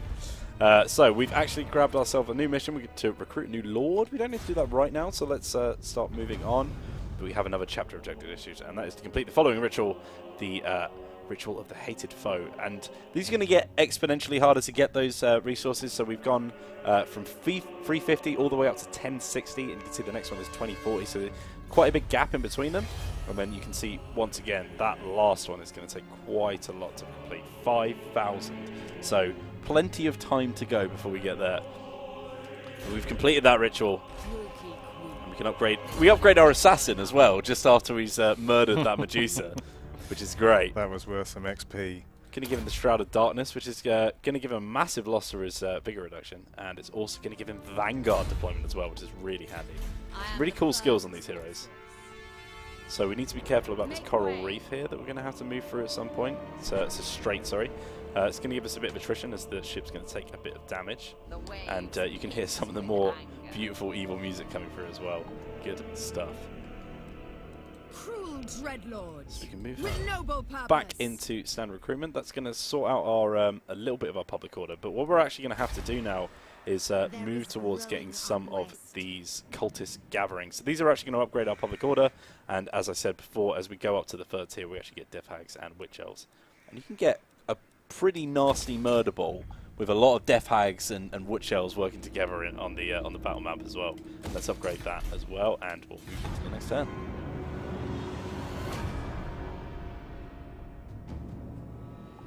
A lot of people are asking for some treasure. We've got one on the way, don't worry. I've got one in my eyes, in my sights. I do have a Black Ark that I can recruit, but I need a coastal settlement to do that on, so that's one thing we also need to take over. Basically, they need a port. And, of course... What was that? No, never mind. I read that completely wrong. So, let's keep moving south. And here we have our fell cargo. So moving through a tiny bit of attrition, but we've got plenty of movement to get past it, so we don't need to worry about that. And we have a nice choice for you, chat, here. Abandoned ship. A loaded shipwreck starts to sink as your heavy-booted crew fail to take care while offloading the salvage. There is only time for one more load before they must abandon the ship. Do we want to take some arms and armor to get ourselves a nice army benefit, or do we want barrels of rum for our army to perform better in campaign? We already had this one, and there was a strong consensus that we wanted rum. A very strong consensus that we wanted rum. And it's looking like we want that again, so let's look at what that's done for us. It's given us a nice potion of strength again, which is very handy. And we've also got the Trunk of Maps, which has given us 25% magic item drop chance and some campaign line of sight as well, so you can see what we can actually actually see a little bit further out. Just peeping on Ziggurat Dawn over there, which we want to take. This, of course, is a coastal settlement as well, which is going to be nice and handy. Great Point also, but this is our ally, so we can't take that off. I wonder if he wants to confederate yet. If she does, that's going to be interesting. That's really going to open this campaign up. Let's look at what that's done to our economy. Yep, that has completely destroyed that. We've also got Lord Mazdamundi coming into our territory now, and this has definitely opened up lots more options for us to come into. Wow, I really need to take a second here. So we've actually got a port where we can start recruiting our Black Ark, so let's grab that straight away. You can see all the bombardment abilities that we have available to us as well. And we're going to start recruiting some Black Ark Corsairs on there. Now what we do need to do is balance out this economy, so let's look at our forces and see where we are on the map. So we've got Revito, who is our secondary lord. We've also got Nolossi over here, who is looking a bit useless. We've got, I mean, we've got a lot of enemies to our north as well. This is definitely upped the difficulty by far. This is always something I always think Confederation's a great idea until I actually do it. Yeah. And you realise how much their economy's faulting and how many lords that they've taken. So let's get rid of these guys. That's freed up a little bit of cash. We've also got Elon over here who we can get rid of. I do want to keep my Black Ark, but there is a lord in... Oh, of course, she has those army abilities because she's next to a Black Ark. My bad. So let's get rid of her. Now we're back in the positive. 9.6k in our bank, so not too bad. Main thing that we need to worry about is... So Voltes here is getting attacked by Chaos. We've also got Lord Mazdamundi moving up on some of our provinces. So let's make sure we're getting Marathi as close as possible. And I'm going to move... actually, I'm not going to move Admiral Calgon because I don't want to lose my Black Ark again. I don't know if you watched yesterday's stream, but basically, after one turn of having my Black Ark, this random army just appeared and just destroyed it instantly, which is great. We have recruited a Lord, though, which gives us another mission completed, and we secured some provinces, so we can start popping some commandments as well. Let's get a little bit of Chaos Corruption moving on these provinces, because I'm guessing that the other ones aren't going to have that as a default. And then we've also got this province up here as well, so let's start doing that same commandment. Yeah, this is definitely a tricky position we put ourselves in, but let's see if we can manage it. Zero says kill the fat lizard. We're going to have to at some point. We've got some heroes coming after us, a Skink Priest. And it looks like Mazdamundi's going to try and take Titan Peak from us. So we might actually have to end up taking the top guy, moving him down. Random army. What I mean by random army is it was out of my line of sight, so I wasn't aware it was there. It wasn't just a completely random army. That is a loss, basically. I don't think we need to worry about that. That wasn't my fault. Surplus to requirements. Surplus to requirements. We don't need an island, you know. Settlement raised. Right expires. And we've got an imminent rebellion going on over here. Lots kicking off. I'm starting to think this Confederation maybe was not the best idea we've ever had. You know, not the best idea we've ever had. It'll all come right in the end. It'll all come right in the end. Let's move our northern army south, because we've only actually got one province there, and it's also an uninhabitable climate, so I don't need to worry about it too much. It's not our top priority. And we're going to move towards Tyrant Peak to keep that under control. We've also got Mazdamundi. He's actually now taking a bit of attrition, because he is in Chaos territory with Titan Peak, so that's going to be handy for us. We're going to move Marathi over here to this province over here, the Mirror Pool of Tepok, because that is one of the provinces I want to take off him. Whilst Mazdamundi's up there, taking out these provinces that I'm not too bothered about, we can actually come right in his behind and just take out some of the provinces that he is definitely worried about. So that's going to be handy for us. I'm going to check our diplomacy quickly to see if there's anyone else who can help us out. So we're definitely at war with these guys at the moment, so maybe these guys will actually look to giving us a little bit of peace now that we've decided we don't want to get involved with them. Because we are completely stronger than them, so they don't have to worry about that now. We just want to focus on Hexawatl and make sure that those guys are taking the most damage. Got someone asking us to use a right. Public order would be good, yeah, I'd rate that. Good shout, yep. Good shout. It is all my fault. It's all my fault. I don't care. It's fine. I'm having fun. That's all that matters, right? It's that one more turn. It's that, oh, let's just get ourselves in a stupid position so that we can try and claw ourselves back from it. And also, we've got quite a few buildings that are damaged at the moment, so let's just start repairing those. Move on. Once again, not bothered about that one. Don't worry about it. They can have it. And I'm just going to take their territory from underneath their feet. One thing we will need to do, I think, is get our secondary lord moving over to the west of our starting province and make sure that's all nice and protected whilst Masmundi's up there. Another Black Arc. You want 2 Black Arcs, guys? That's just greedy. That is greedy, especially with the state our economy's in after that Confederation. It's outrageous. We're going to get a little bit more cash from our technology there. We've got another rebellion on the way in the Obsidian Peaks. And that's going to be the Ice Rock Gorge over here, who is still taking quite a big hit to their morale. So we need to be wary of that. I don't think we need to worry too much because we can actually do a little bit of trickery down here to just try and circumnavigate that and make sure that we get a little bit more cash coming in. So let's go into standard movement. Let's move onto these onto this coast here. Now they do have another army here. They've got there's 2 full stacks that they've got coming north for us. So hopefully, if we take this mirror pool, they're going to, well, if we go close enough to the mirror pool, they're going to come down south and it'll give us a chance to retreat and make sure they're not attacking our territories. Let's upgrade our Death Hag once more. We're going to upgrade the replenished troops now that we're in enemy territory. Yep, good idea. Just to make sure that they're getting a little bit more replenishment each turn. Got a few more buildings we can upgrade. I'm not going to bother upgrading Tyrant Peak at the moment because it's pretty much lost land. That was so Dark Elves. Let's move down this faction here, this army here, sorry. And I think if I can just coax him out, it will just leave him over there for a sec. So we don't want to deal with that right now. Let's research a new technology. Moving the Black Arc closer to Marathi is a good shout, so we can get in that bombardment ability. We're going to upgrade our income from settlements, which is going to be very, very handy because we need that cash. So in comes our Black Arc over here. Let's make sure we've got the right one there. We want to move it into the movement stance. And you can see here, that is the circular bombardment. So it's quite a range that you get on these guys. They can do quite a lot of work for you, which is very handy. Now that we've done that, we can start taking on the mirror pool. So the mirror pool is going to have a pretty, I'd say that actually, it's not a crazy garrison. They haven't got many walls. So let's start attacking there. Oh, we have just come on the coast. Sorry, my bad. I do need to end the turn first before we do that.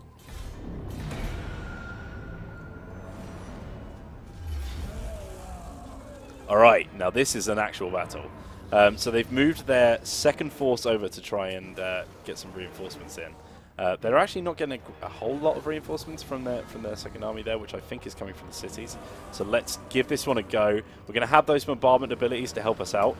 This is definitely going to be a difficult fight. Game on. Can we raid Black Arcs? I don't have the answer to that one. How do you mean? Do they have a raiding stance or? I think he means can we attack them like a siege settlement, but you're actually going to have like more of a naval battle. That's right. Yeah, it's an auto-resolve naval battle, but as I say, they get a pretty hefty bonus in one of those. Let's get that gamble going. Let's hopefully get a little bit more wins. No, Bernard is not with me today. He does not like me today. 5 wins of magic. That is harsh. All right. So we do have our Witch Elves now, which are going to be pretty handy against those skink troops because they are slightly less armoured, which means that they're going to be taking a lot of damage from those Witch Elves. Apparently I forgot a banner, but oh well, it's fine. We're just making it more difficult, right? Just increasing the fun. I know everyone wants to see me lose a battle. Let's move some more spears up to the flanks. Any top strategy tips for me here, James? Well, I think you unlocked the Vanguard deployment with your assassin here, didn't you? So those trees look inviting on the left there, don't they? Yeah. Bit of flank fire. And we also we kind of want to get some pace in so that we can take out some of their forces before the reinforcements arrive.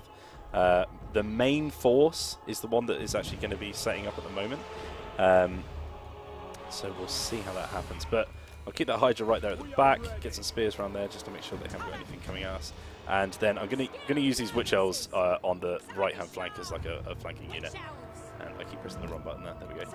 So these guys are going to be set up in a separate formation. I'm going to have my Witch Hag come in with them as well. So this is going to be like my little murder squad. And you can see them looking very ready for battle there. And the person with the fanciest hat is obviously leading them. True Empire style there. Marathi is going to be right in the center, spreading that leadership bonus. And then this entire group here is going to be group 1. And then we've got our little K-Knight Assassin doing a bit of scouting and making sure that we're not getting completely destroyed in front and back. So let's start this battle. Let's see what we're up against. They're pretty close to their reinforcements, so that rush tactic is not going to work on this one. But they've got some dangerous units. So Colwyn Rider is very difficult. Pterodon Rider is also going to be a bit of a pain. And they're going to have to come to us in this scenario. So let's make sure that we've got a nice defensible position. I do want to sort of move over to that hill over there. So let's grab those 3 units as well. And let's move slightly to our flank. Get that hill advantage going. Let's let them move over to us. We are playing on ultra unit size at the moment, yep. And someone asking, why wouldn't you play on ultra unit size if you could? I think the reason we do large unit sizes for multiplayer is because that's the one that we make sure is the most balanced. So if you want like the absolute most balanced build that you can, then I would play on large probably. These guys are just moving over there, so I should bring them back over. They were in the lock formation. Are these lizard men just going to be cowards and wait on that hill? You attack me, guys. I didn't force this combat. You did. They're led by a toad. They are led by a toad. Sitting around on a lily pad. Tell you what we can do, though. We can start dropping some bombardment spells. So we've got a few options here. We've got the Soul Rain. Now that is going to be a small cluster, of magical souls. It's got a large strike area, and it's strong versus a single unit.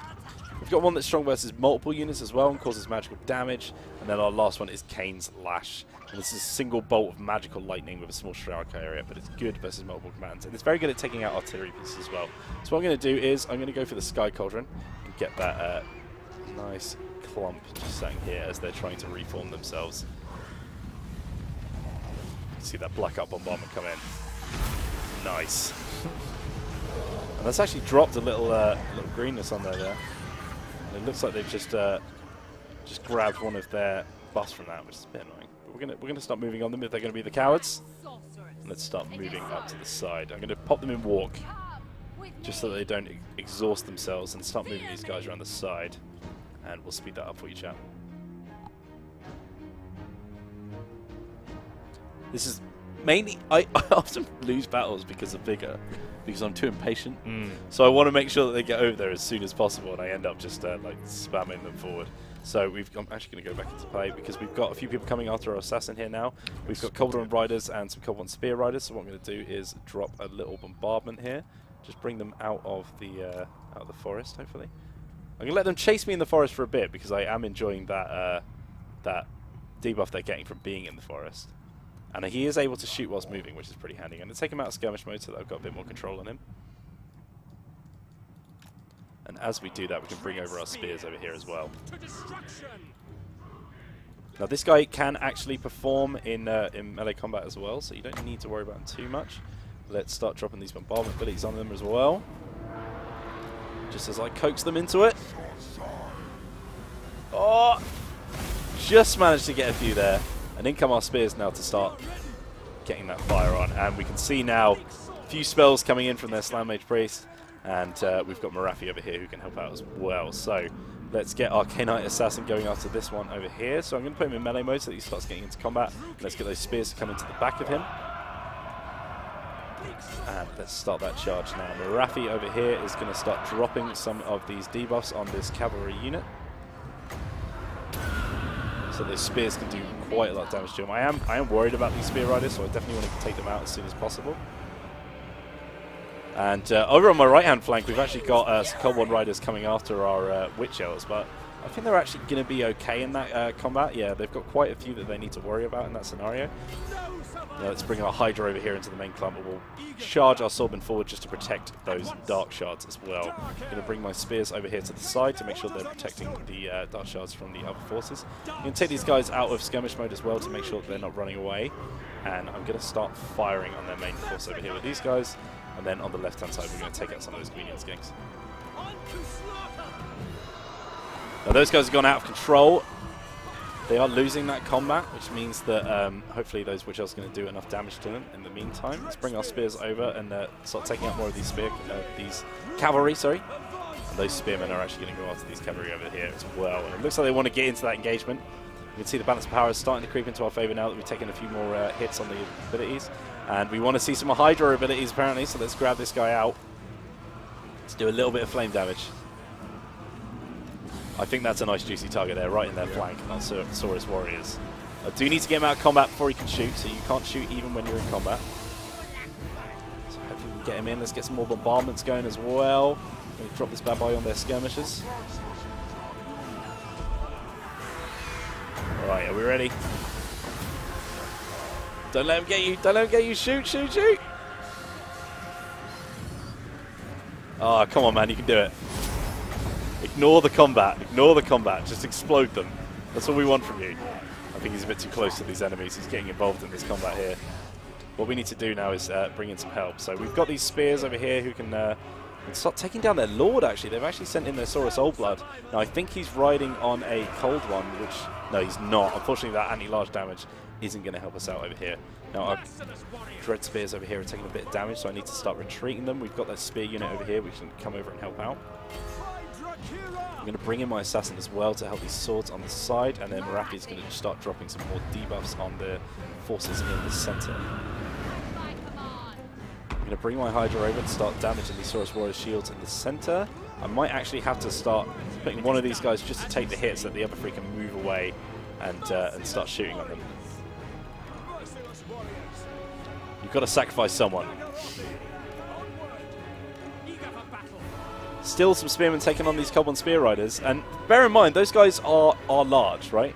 Yep. And they are like tanking out that battle. They can really just sit there and hold them. I want this Slam Mage Priest dead. Take a little bit of damage there from that bombardment ability. We've got a few left here. Nice big clump in the center here that we can cast this one over here on. Let's move our spears over here to help out. We've actually won this engagement on the center here, so Morathi, I think, needs to give a little bit more support over here. Drop that Word of Pain, make sure that they're taking a negative hit. Still firing on these guys over here. They take quite a lot of damage before they go down the Lizard Men. We've got our Witch Elves out of engagement over here now as well, and we're starting to take down the Saurus Oldblood. And the Death Hag is actually going to drop quite a few abilities. She's going to encourage the people around her, I think, as well, which is going to be very useful. Right, those Dark Shards have taken care of that Saurus Warriors' shields, and we can start taking out these skirmishes now as well. Let's move up on the Skink Chief. And I'm going to get my Hydra just going in against these Chameleon Skinks, and he's going to have a whale of a time taking those guys out. Let's make sure they're running into bombardment abilities as well, so they don't completely escape this damage. Nice. That's actually done a decent bit of work on their morale as well. We can start moving those Dark Shards up now, and those spears can come in to help out. I'm actually going to drop Morathi in the center here, going to give her the Potion of Strength, giving her a bit more weapon damage, so taking out these Saurus Warriors' shields. We've got a few more bombardments we can drop. I might want to drop them on some of the skirmishes because they are quite quick, so let's just drop it on the Slam Mage Priest. Wonder if I've timed it correctly. Yes! They're quite difficult to hit, but if you can get them, they can be pretty handy. I need your full encouragement here, James. Yeah, you got my full support. You know, usually when we have guests on, they like to backseat general a little bit. You know, they're like, oh, why are you doing that? Why are you doing that? But you know, I thought that was poor etiquette. Yeah, it is poor etiquette. I respect your silence. But I would have done it much better than you did. Oh, obviously, yeah, no, I don't doubt that for a second. Dark Shards now can come up over here. We've taken quite a few losses in this battle, which is a bit annoying. We can take these guys out of melee mode as well. It's looking like it's pretty much just hero units and some pterodons that they have left. Still trying to take out that Saurus Oldblood, who is such a beast in combat. It can be really difficult to take down. But there goes the chain route. Nice. That is it. Should we get some pretty chasing them out? Yeah, good. People want to see the Death Hag in combat? Where's she gone? She's chasing this Saurus Oldblood at the moment. His tail. Very sassy walk as she's going after him. It's quite casual, actually. You know, they've taken out their entire force. She doesn't need to rush. I wonder if she... It's a shame I haven't managed to give us Foe Seeker, so just speed her up. Just go straight after him. Let's end the battle there.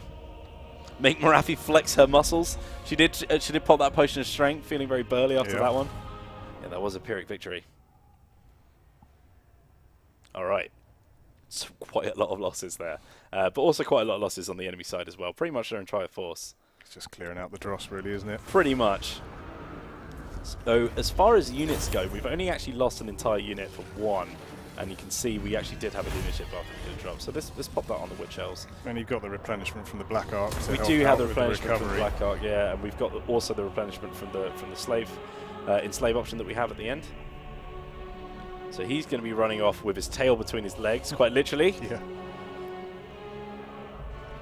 Let's have a look at chat. Mini campaigns are going to be switched for extra laws in the first DLC pack. That's something we talked about. So I think the first DLC for Warhammer is going to have more laws than we've ever seen in one of our race packs, which is going to be very exciting. And they're very cool. Obviously, we can't talk about them yet, but guys are definitely in the works of planning everything out and making sure that they're as exciting as they can be. And obviously, as we speak to the new content team quite a lot, we get to have a little bit of an idea of what they're doing, and the mechanics sound very exciting for the new DLC that we've got hopefully coming as soon as possible so that you guys can get your hands on it after you've dipped your toes in Warhammer 2. Wheels, Doom Engineer versus Black Ark. I do not understand that question. A Doom Engineer is used for destroying walls. So the Black Ark, as it works as a naval unit on the campaign map, so you won't have any walls that you need to destroy. I don't know if there's some kind of special thing that the Doom Engineer can do against the Black Arks. No. No. There we go. Nope. They stay at sea, nice and safe from the Doom Engineer. Yeah, Doom Engineer is a siege battle effect. A lot of people speculating now on what that first DLC could be. Obviously, we can't talk about it now, but needless to say, it's going to be very exciting. So, we're coming up against a Chaos Incursion over here. They've actually got, not a Chaos, sorry, a Dark Elf Incursion over here. We've actually got some Coldborn Dread Knights, and these guys are very, very difficult to deal with. So I need to make sure that my spears are getting those as soon as possible. Corian says, how or when do we vote for tomorrow's campaign? The campaign that we're playing is on Thursday, so we'll probably put the poll out either later today or tomorrow so that you can vote. Just for a reminder of anyone who hasn't seen that, by the way, we are letting you guys vote on your favourite campaign of all of the ones that we've done so far, and we're going to be continuing that one on launch day for anyone who's sticking around to watch the streams. We understand that if you don't want to watch the stream on launch day because you want to be playing the game, that's fine, don't worry about it. But if you sat at work and you want to shove it on another tab, make sure that the boss doesn't find out you're playing, then there you go. Right, we're moving our force forward now. Those Coldborn Knights I'm going to be targeting hopefully straight from the get-go. We've already got some Reaper Bolt fire, but they've actually left it all on its own. So let's take that out straight away. I'm going to get one of my other cav units to go onto that Dark Shard unit over on the side. My Dark Shards are going to be trying focusing on those Coldborn Dread Knights. They're obviously... Oh my god, we're taking a lot of damage there. You can see those Reaper Bolt throwers really really destroy those units if they stay over 2 stations. Clues in the name. Clues in the name. They do reap damage. Let's move these guys over a little bit so that they're not taking too much fire. We can move our Swordman units up a little bit as well so that we can start taking on those Black Ark Corsairs. And it's just spears I want to get involved over here. Just spears, because obviously those guys are very good at taking down other infantry units. Our cavalry made short work of their back line. That's what happens when you don't protect from. So let's get them right in the back of those Black Ark Corsairs and give them some nice morale hits. And we've already got some Harpies going to try and come up against our spears over here, so hopefully we can just drop some damage on those guys. And the Coldborn Knights, they're being a bit too timid. They need to come in. Now we can start getting around them, making sure that they're taking damage. Let's move those Dark Shards back a bit so that they don't take some damage themselves. We get some nice sweeping cinematics now. This is a slightly more simple battle. Those Dread Knights look amazing. They look as deadly as they are in the battles. Start firing on those Harpies to make sure that they're not coming back. And it looks like this one's going to be a bit routine. We're just taking down that Lord now. Just make sure those Harpies don't come back. And we can start posturing up with our spears as well now as well. Quite a small force. I think had they protected that Reaper Bolt Thrower, they might have been a bit better off. As they were the Dark Elves, I think they got a little bit too excited about murdering people. There's those Dread Knights that went to their head. Yeah. They got, oh my god, speaking of which. It's the problem with people on Cold Ones, they can come back in a frenzy and just go bloodthirsty mode. Let's make sure we're firing on those guys. Finish them off once and for all. Make sure they don't come back. We've got a few more Harpies coming in.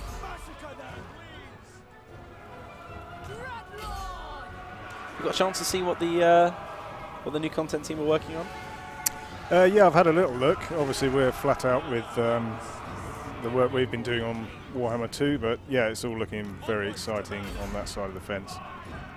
And would you say that now with all the new mechanics that we've added into Warhammer 2, that opens up new possibilities for them to work on as well? Yeah, always. And like I said, I was talking earlier about just reading the source material as well. It's just such a rich vein of stuff there, for ideas for things that we can put into our game. Plenty of stuff to look forward to in the future of Total War Warhammer 2. I'm going to make sure these guys just aren't firing into our own men, because that's a bit more Skaven than Dark Elf, that tactic. Nice routine victory. We needed a nice simple one after that bloodbath that happened before. A lot of people looking forward to do some co-op campaigns in the new one as well. How does the co-op campaign work with the Vortex? Are you both pooling your resources together? So because the Legendary Lords each have their own separate start position, it's perfectly possible for players in the co-op campaign to take, say, Tyrion and Teclis, and both be working towards the same victory condition with the Great Vortex. So that's a really nice addition to things, being able to team up like that. And are you, when you're working towards that ritual goal, does everything that you collect go into one collected pool? You each have your own separate pool, but the progress towards the rituals is shared between the two players. Okay, so if one gets there before the other, then you can both share that. So we've got a banner here that causes fear, which is going to be really useful on one of our cav units as well. And we've got a nice bit of leadership buff there as well, so that's going to be pretty handy. Some nice banners that we got there. And we've also got some more slaves that can come in. Now, a lot of people were asking me to murder them, and I didn't see it, so I'm going to do a bit of murder for you guys. Always a valid option. Always a valid option. She's looking pretty loyal as well. She's had some good times. Going all the way up to 8 out of 10. Have you had many incursions from any tricksy lords who have taken an army against you?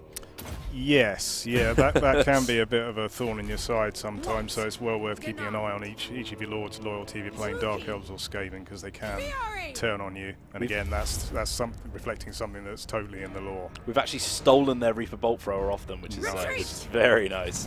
Got ourselves a free unit, which is always good. Untouchable, undefeatable. Power, fair comment. So, Hostile Hero Activity, they tried to assassinate Alyssa, which is just outrageous. It's a bit rude, isn't it? Who do they think they are? Now, at this point, obviously, we're probably gonna have to go back to our Black Ark and get some replenishment. Dreadlord of Nagaroth. So let's move him over here. Just past the sea course. We'll get that sea course at some point soon. And let's bring Morathi over to get a little bit of replenishment in the next turn. We've also got our secondary lord over here we can start bringing down. I feel like we do want to avoid Titan Peak a little bit. Yeah. Looking a little bit dangerous, so let's move over to Scarver's Lair and we'll just sort of try and circumnavigate him. Did we get those collector's edition copies back? Yeah, there was a story about a lot of collector's editions being stolen by some Skaven. But we will make sure that if anyone was affected by that, we will get them their copy. We also had a few things. If you are an Australian guy and you've ordered your collector's edition, please get into contact with Sega if you've received the UK key. I think a couple of the copies had some in there, and we'll get you a replacement key straight away. In comes Mazda Mundi, looking very menacing, and those guys are going to retreat back to the Fallen Gates. Quite a lot of heroes under their command, so we need to be careful. We do need to dock our Black Ark if we want to do that replenish morale, so we might have to move them over a bit. Let's speed up this end turn. I'll just check to see how much time we've got left. We've actually only got about 5 minutes left, so that might have to be the final battle, whichever we do. So let's get ourselves into just a completely unwinnable battle, just to finish this thing off. So building panels there, by the way, if you haven't seen the Black Arks, we can upgrade all the way up like we would a normal settlement. We've also got our Warrior Hall, so we can get our sort of standard units as well as some Black Ark Corsairs, and then we've also got our speciality ones as well, so we can get a Black Dragon, which is pretty cool, as well as upgrading those bombardment abilities, which is very fun as well.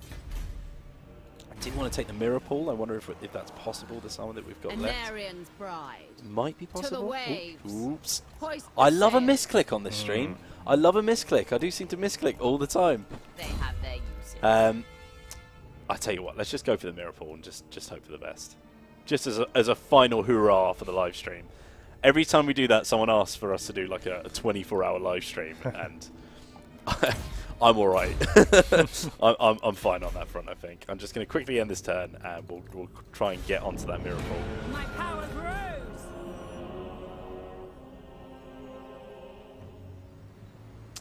So, What few is more it? questions. Battle of the Fallen Gates, says Sanya. We could do a bit of Battle of the Fallen Gates. Ooh, interesting. Shikara Spiked Heart has ended their non-aggression pact with us, which is pretty mean of them. Have you had fun, James? Yeah, it's been great. It's always good to watch somebody else playing the game, I find. And you always see something new in the way other people play the game. Mother of the You can see just how badly some people can play this video game. Yeah, we need to turn the difficulty down clearly. Feel my rage. Right.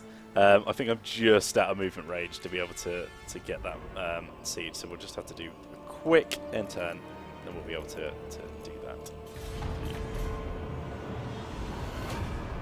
A lot of people talking about Age of Sigmar now. Obviously, this is Warhammer Fantasy Battles, not Age of Sigmar, so slightly different.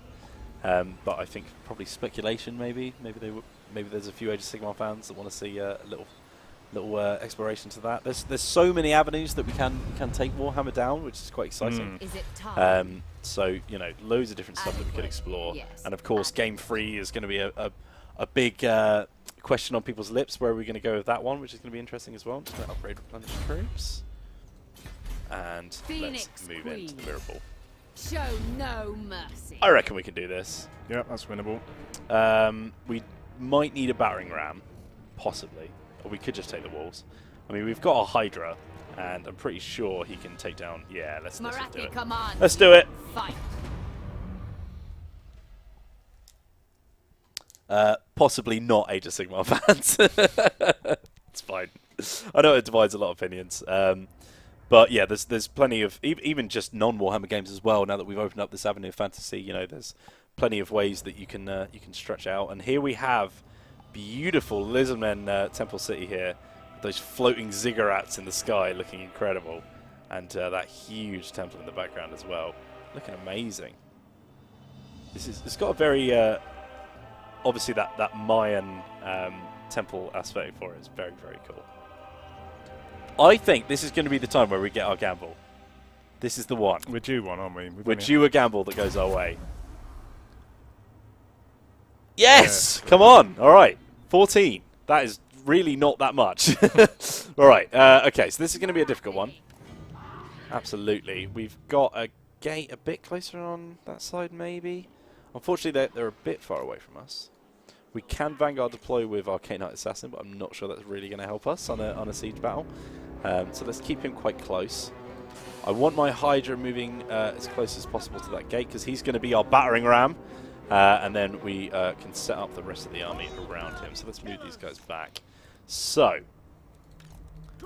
I think our best bet, getting the most filled up squads, so getting the squads that have the most men left in them to get onto the walls, probably a good shout, because they're going to be in the prolonged combat and they won't have the backup of the Hydra.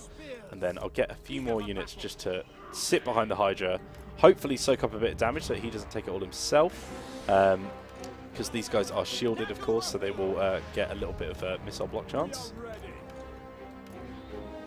Then, of course, we have our Dark Shards, who we're probably just going to let them sit outside, let them do their work, shooting it up against the walls.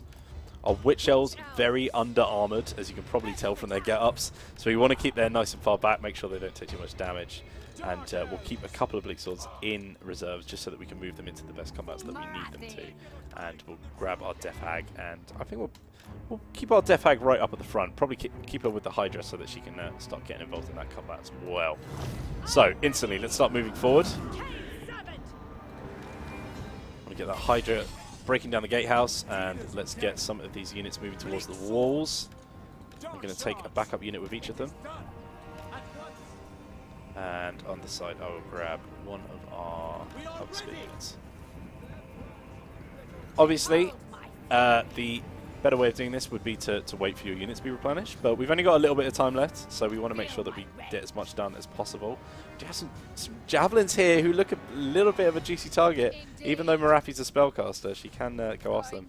I'm using her to just sort of kite some of the damage. Obviously, flying units are a lot harder to hit with your units, so try and make sure that she just takes some of those shots, just being able to dodge them, to make sure the Hydra doesn't take all of that damage as she's coming from the back. Got some beautiful Croxigors there, getting ready to smash us to pieces. Amazing units. Have you played much Lizardmen? Yes, yeah, I've played that campaign, well, both of those campaigns to conclusion a couple of times, so yeah, I love them. They're really strong early game units there.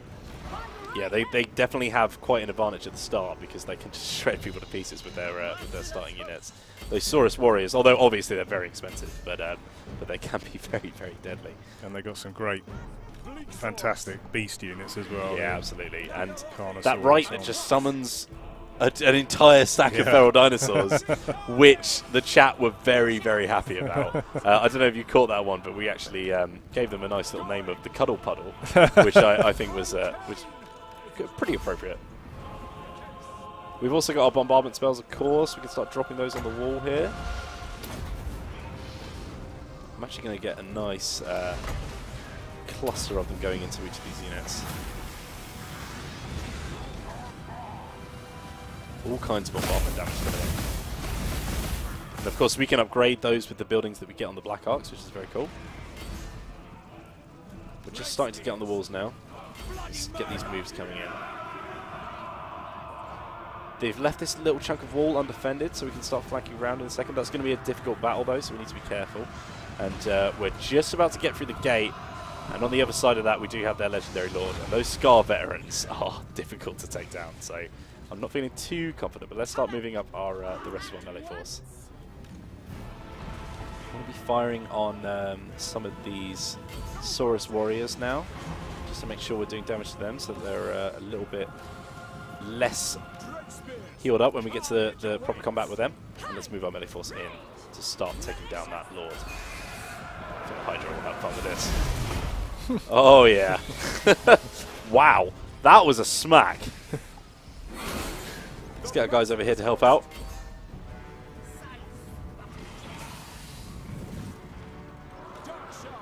Now these guys have managed to get on the walls pretty unscathed, so let's get them over here to help out. And we can start moving our spears up against these Saurus Warriors with shields as well. They're going to be difficult to take down, but hopefully with the help of those bombardment spells, we can just drop just enough damage on them. I'm going to drop one of our soul rains here on these javelins. Let's move the rest of our melee force into the walls.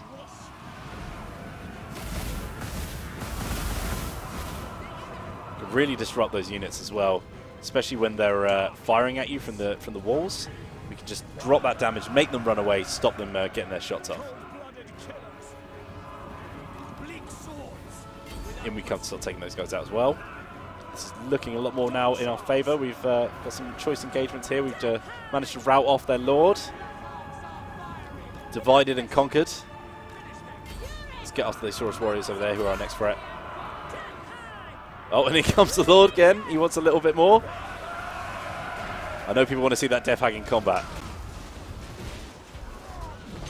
Oh, that smash with the Swords veterans. I love when you have your monstrous units just doing more damage to them. They've got some Croxicles waiting in reserve over here, just protecting the point, so we can't rush that just now. But I think I'm actually more happy to let them have it for a while. Just go after it in a bit. I'm going to drop one of these debuffs over here on the walls just to make sure those spears are winning that engagement with the Saurus warriors. And then we'll start shooting them from the back as well. I think we can actually start coming off these walls now. Looking like this is almost won for us. There's always more to come. Whilst they're sat there, I'm going to start dropping some bombardment on them as well.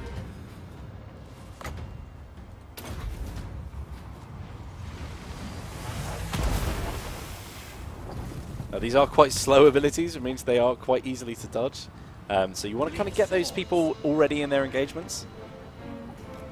How's the chat doing, James? Keeping an eye? Yep, yep. War of the Beard getting mentioned. I know people want to see the Death Hag in combat, and yeah, instantly covered by the Hydra, which is always good. That Hydra just making sure that we don't get what we want. Could start dropping some direct damage spells on these Croxicles as well to make sure that they are taking quite a few hits before we get to them.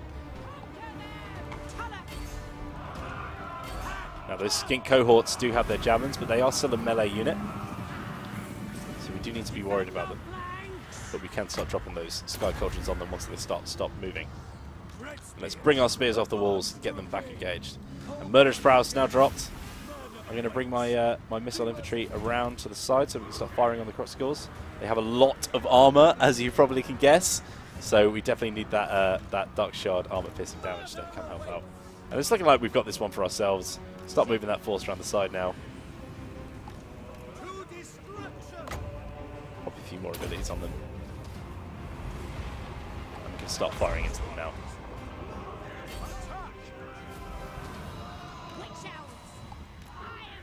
One thing about the siege battles is always nice. It gives you some like really harsh angled terrain that you need to maneuver around. Start dropping some more of those direct damage. We also have Doom and Darkness, which is going to drop their leadership now, which is another thing that was going to be nice for us. And it's probably going to be wavering a little bit already as they've taken quite a few losses in this siege.